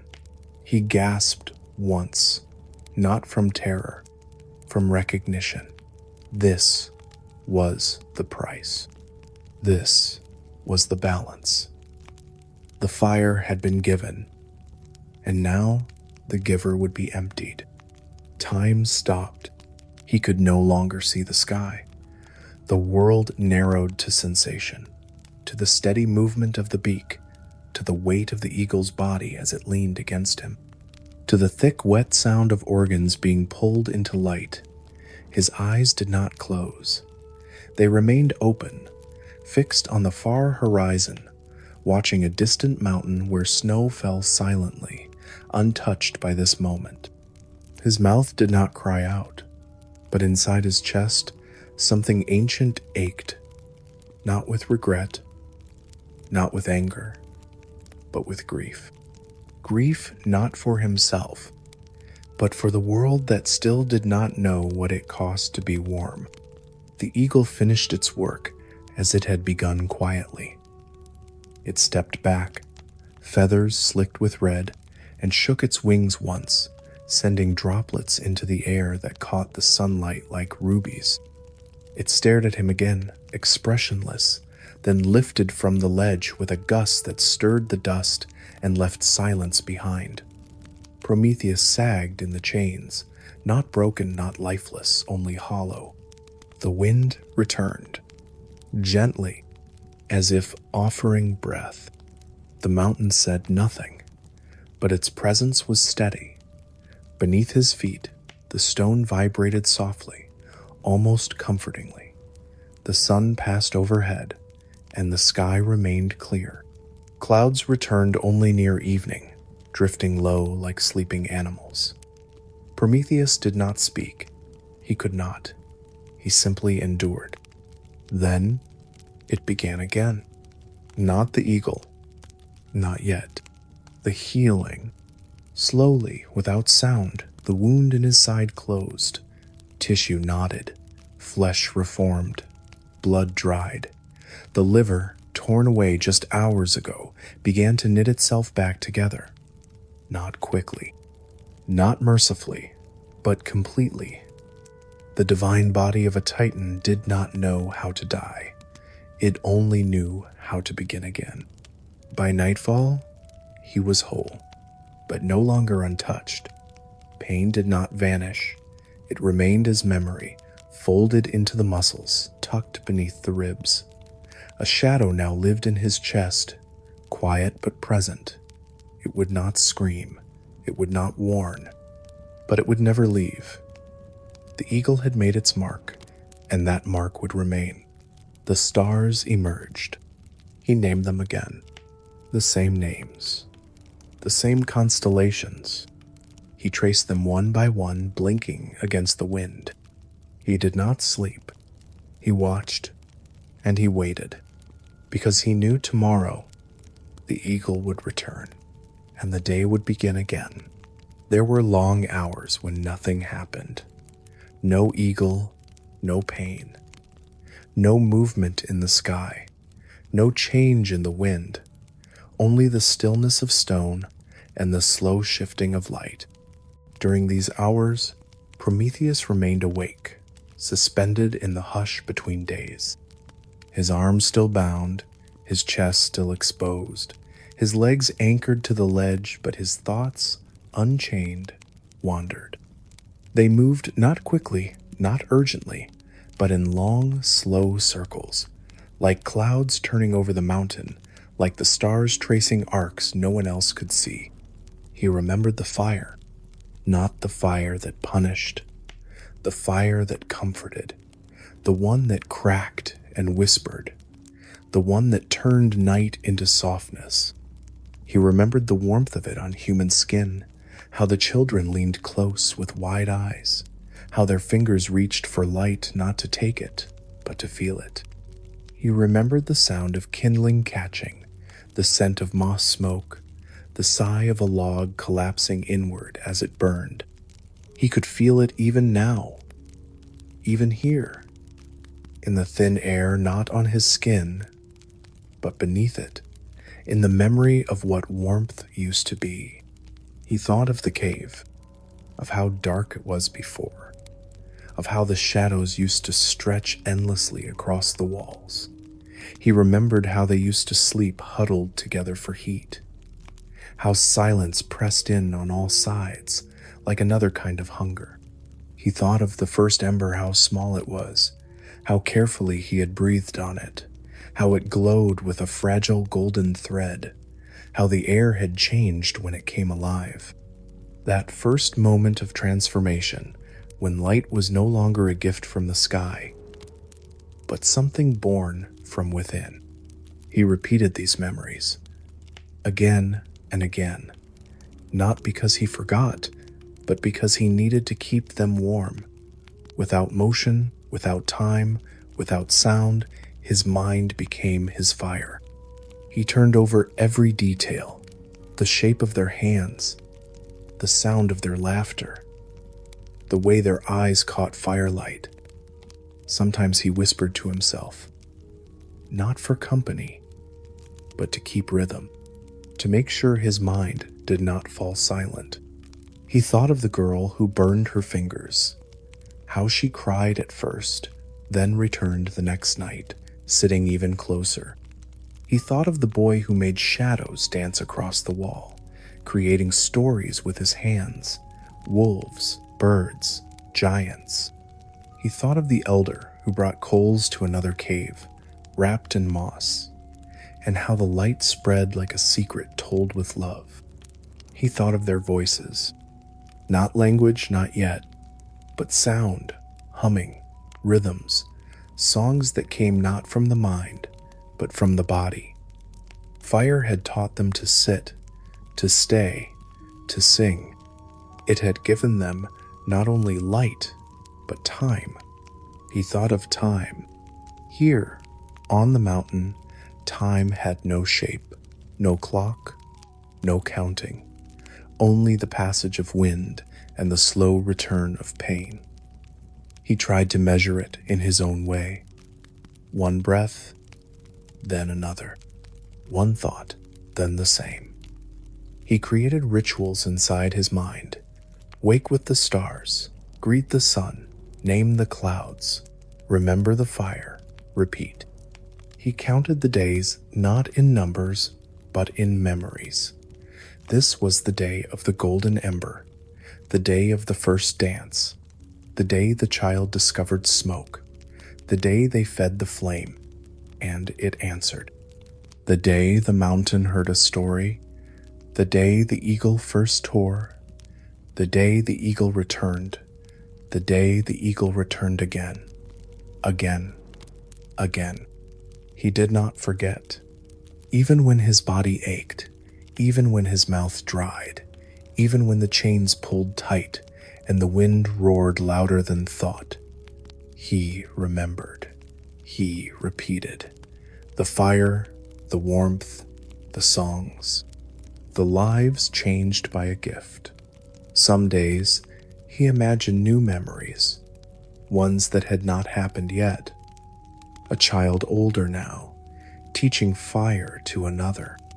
A village gathered around a ring of flame, telling a story of a figure who brought them light. Not a god, not a titan, just someone who walked, who carried something small and let it become large. He imagined them giving the fire a name, not his name, a new one, a name made by the sound of breath and the flicker of flame.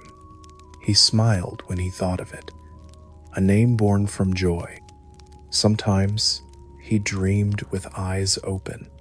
He dreamed of building, of tools made from heat, of clay hardened in flame, of meat cooked with herbs and shared around a circle, of walls built not to close in, but to protect the fire from the wind.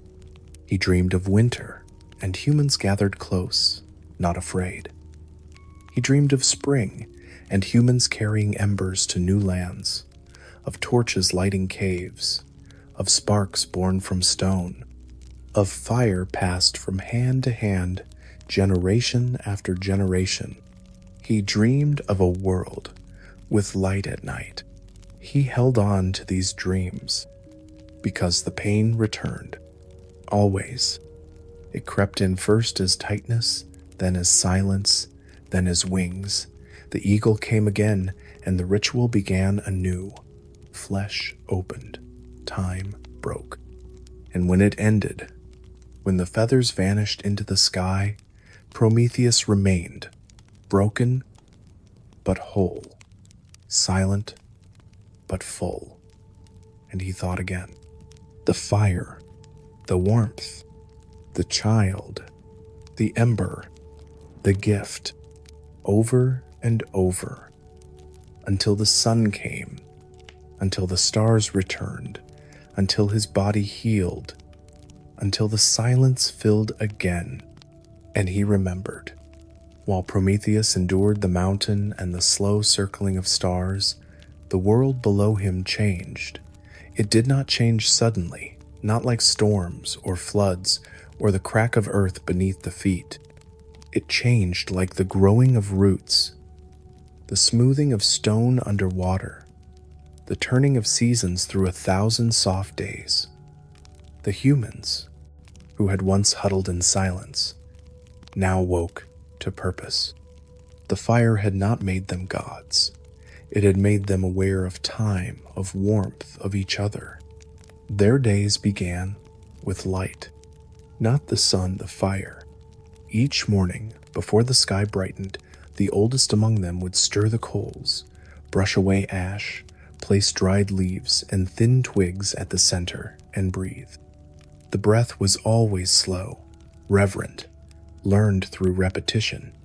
The fire always answered, a glow, a whisper of smoke, then a crackle, then the room filled with gold. They had begun to build around the fire.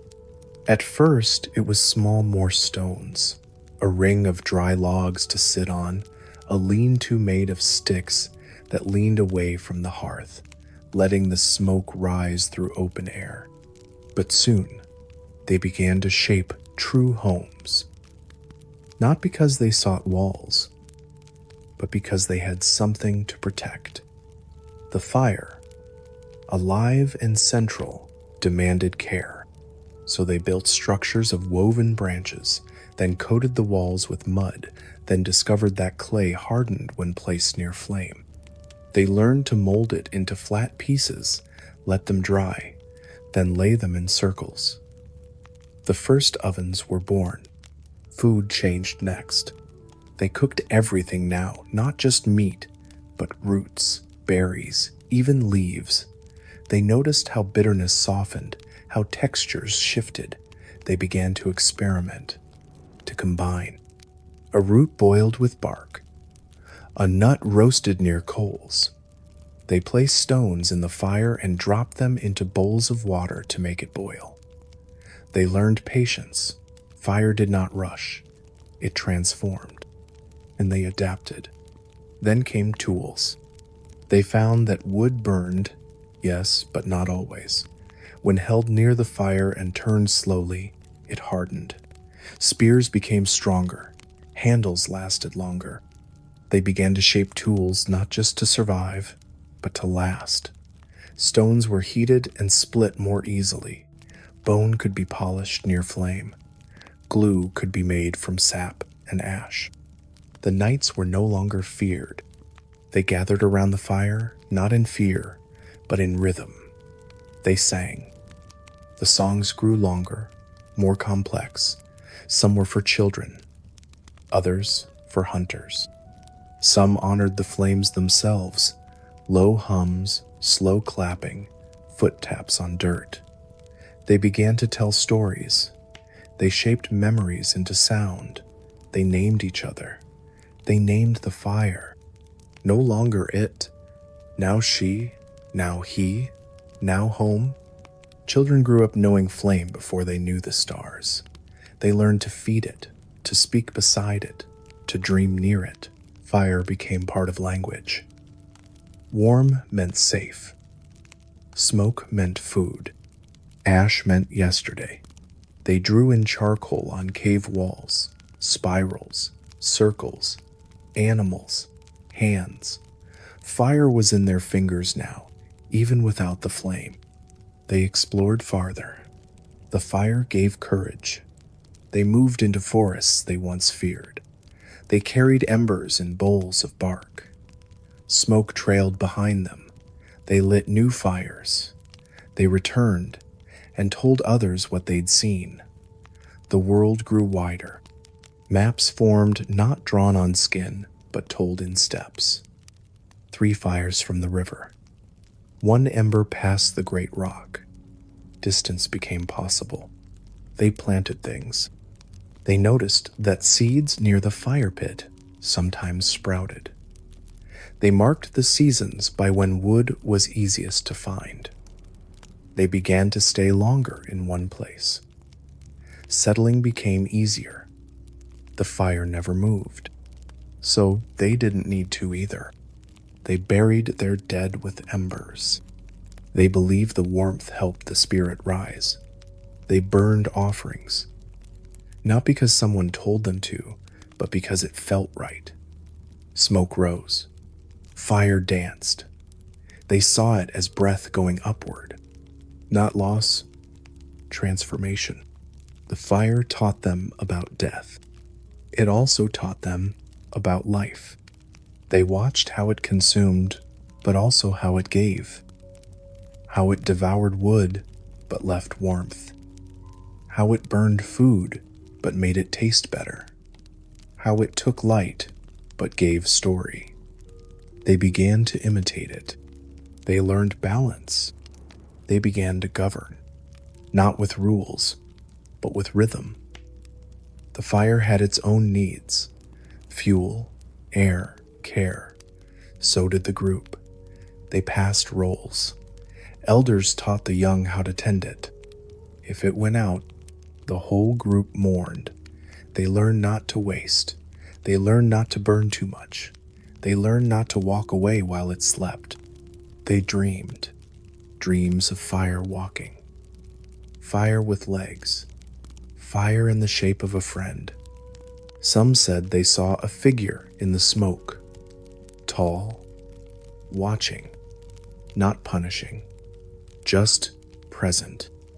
Others spoke of a spirit who carried the fire from the mountain, a figure with a light in his chest.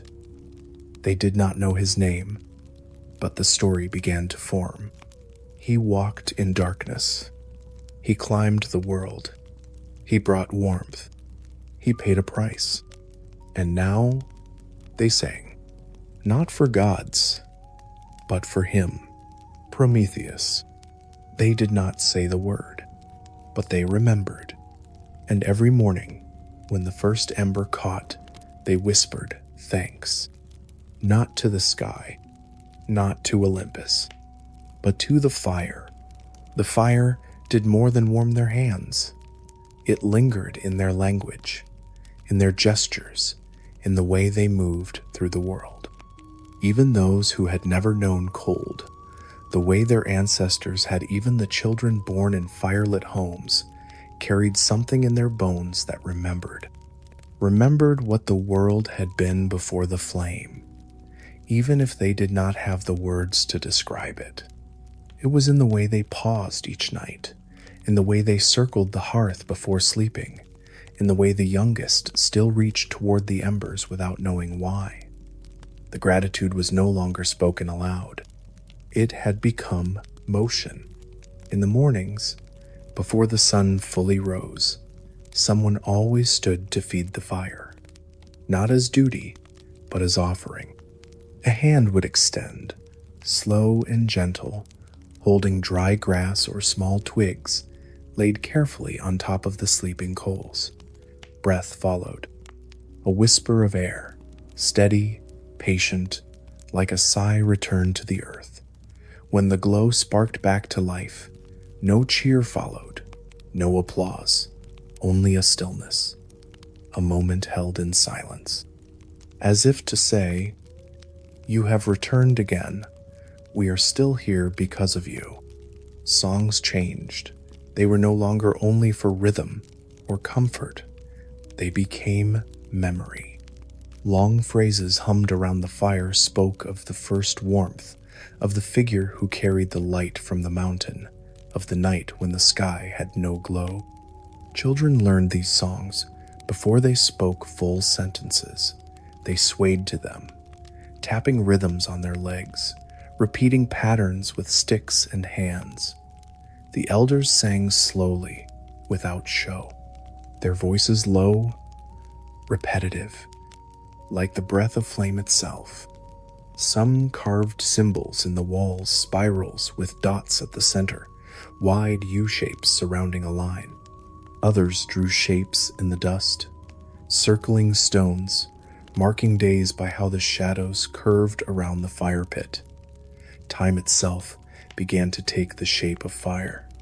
Before the first spark, after the first spark, the days between, the days of strong flame, the days when it nearly went out.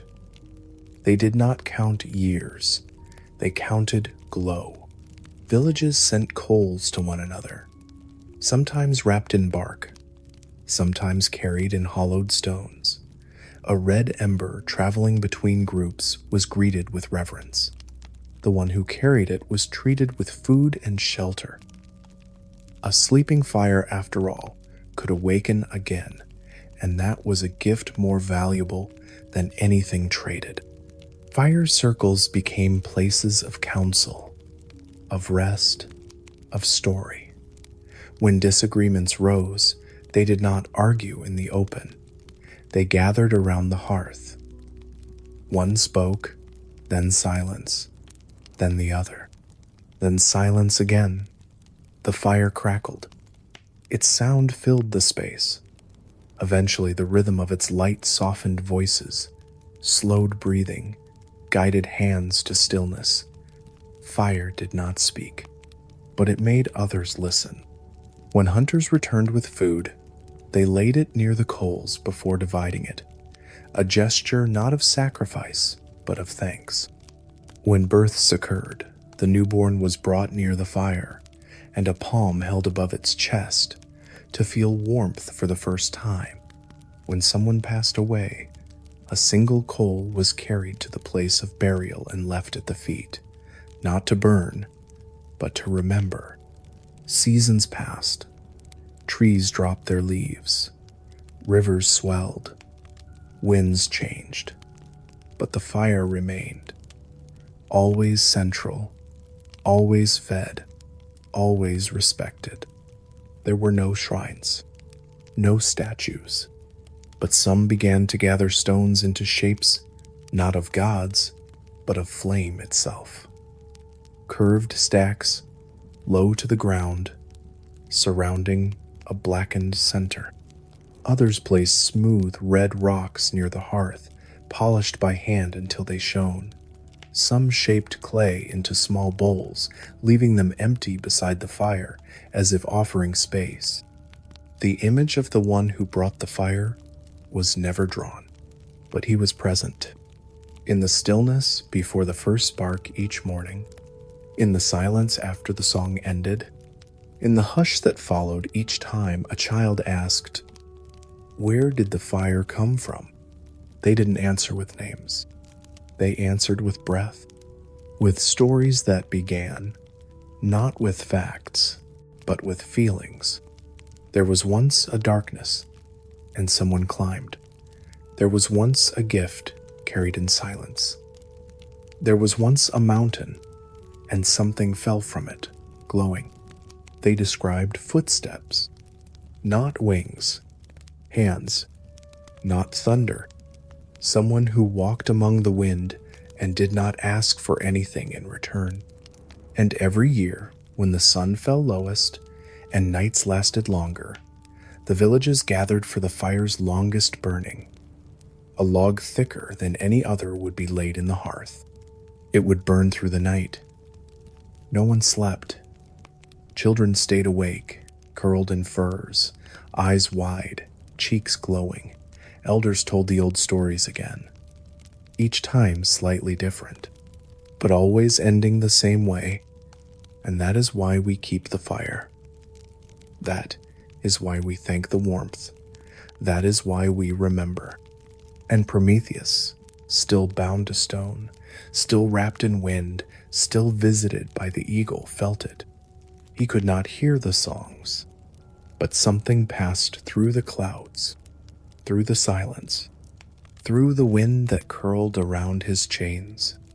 He closed his eyes, and in the darkness behind his eyelids, he saw it again, the ember, the first one, glowing in his palm, small, alive, trembling. And he knew it had not died. It had become echo. The mountain had known only stillness. For endless days and nights, it had felt the weight of one being his breath, his blood, his silence. The wind had curled around him. The sun had traced its long arc across his chained body, and the stars had blinked their patient constellations into his eyes.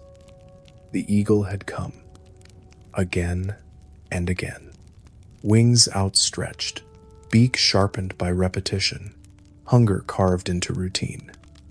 The chains had held, the pain had repeated, the mountain had endured. And Prometheus, he had remained. But then something changed. It began with a tremor, not in the earth, but in the wind, a shift, a tone that did not belong to sky or rock or the echo of chains. It was distant, almost hidden, like a drumbeat felt more than heard. Prometheus did not open his eyes. He had felt many things before: the sigh of stars, the folding of time, the quiet grief of stone. But this was different. This was movement, and it was coming closer. The eagle arrived at dawn. Its shadow passed over the ridge, as it always had. Its cry split the wind. Its wings beat steady, heavy with inevitability. It landed without grace, as it always did, talons cracking the stone, feathers folding with rustle. It approached. It began. The ritual, the wound, the offering, the silence. And then it turned its head. Prometheus, through blurred vision, followed the gaze. There on the ridge far below a figure, not of wind, not of cloud, not a god, a man. He climbed with purpose, steps planted wide, arms bare, muscles drawn from effort, not from birth. He carried a bow across his back, and in his hand, a club made from olive wood, darkened by time and carried with ease. His hair was wild, his eyes were forward. He did not pause. The eagle froze. The chains pulsed.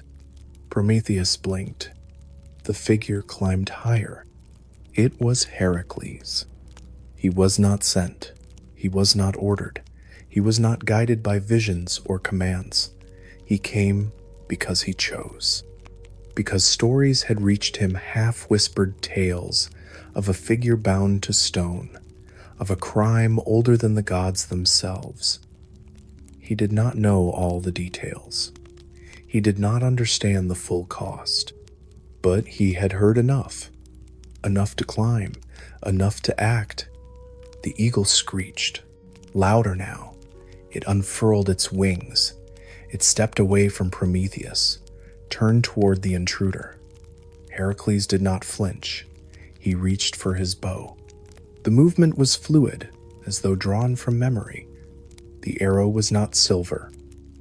It was not divine. It was wood and flint and will. He drew. He released. The arrow struck. The eagle screamed.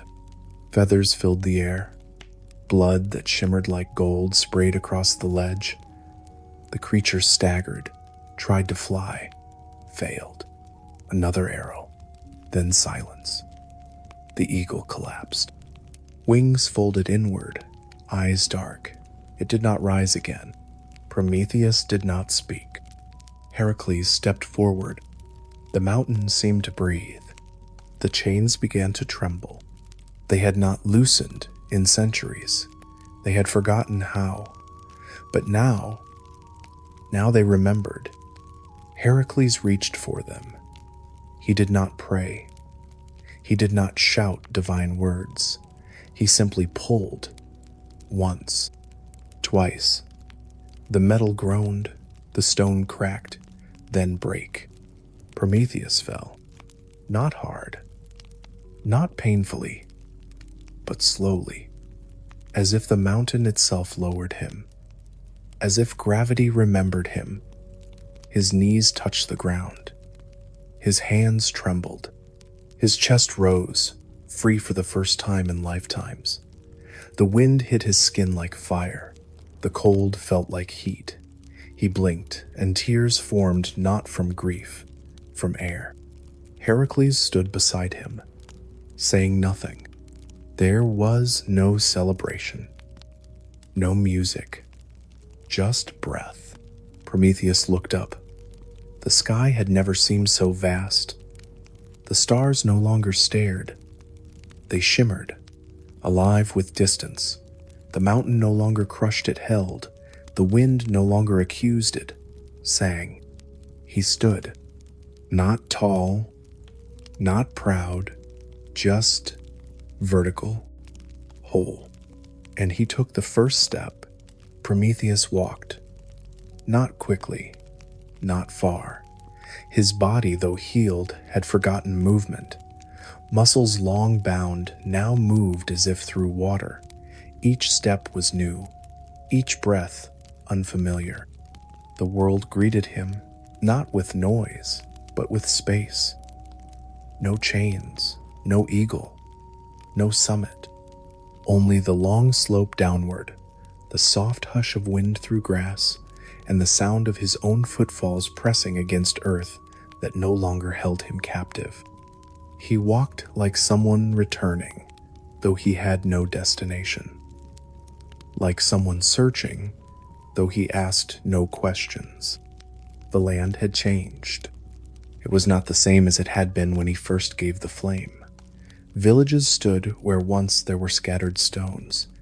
Paths had formed not straight, but worn by feet and time. Trees bore markings, signs left by travelers. The scent of smoke was everywhere, not from destruction, but from life. Cooking fires, hearths, clay ovens with soot-dark mouths. The night was no longer dark. Light flickered in windows, in courtyards, in gathering circles. Flame was no longer a stranger. He did not speak to anyone. He passed unnoticed. A tall figure wrapped in plain cloth, shoulders bent slightly from years of weight, eyes deep and quiet. Children watched him but did not fear. Dogs followed him but did not bark. He did not enter homes. He sat near the edge of firelight, always far enough to be alone, but close enough to see. He watched, a mother lifting her pot from the flame, checking the steam with the back of her hand, a child tending kindling, his lips moving as if whispering thanks, an elder lighting a new torch from an old one, a group of dancers stamping patterns in the dust, flames casting wild shapes on their skin. Prometheus sat, hands resting on knees, eyes reflecting orange. He did not interrupt. He did not explain. He only listened to the crackle, to the murmur, to the sound of a world that had learned to live with warmth. The stories had changed too. He heard them, from fireside to fireside. They passed like breath. There was always someone who remembered the beginning. There was once a time when the world was cold. There was once a flame that came from the mountain. There was once a being who stole the fire and paid with his flesh. But the stories, no longer belonged to him. They belonged to the people. They reshaped them, retold them, made them songs, made them lullabies, made them myths. And that was right. Prometheus did not need credit. He did not seek statues. He did not correct the details. In the quiet corners of the night, he watched the spark he had carried continue without him. That was the point, that it lived without him. He moved with the seasons. When spring came, he walked through fields where farmers lit small fires to protect new shoots from frost. When summer arrived, he found shade near rivers, where children roasted fruit on sticks and laughed. In autumn, He watched as families burned dry leaves in careful piles, their flames slow and low, a ritual of turning. And in winter, he sat near the thick logs laid for long nights, listening to the low hum of stories that warmed the coal.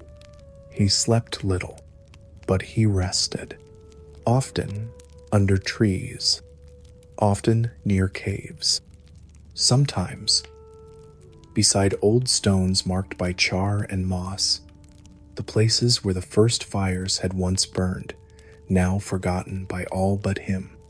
And sometimes he dreamed. He dreamed not of chains, not of pain, but of light, of a village at the edge of the world, where the flames danced without fear, where every hearth was steady, where no one asked where the fire came from, only how to keep it alive. He dreamed of silence, of rest, of peace, not in the absence of suffering, but in the presence of purpose fulfilled. He dreamed of humans living not just because of fire, but with it,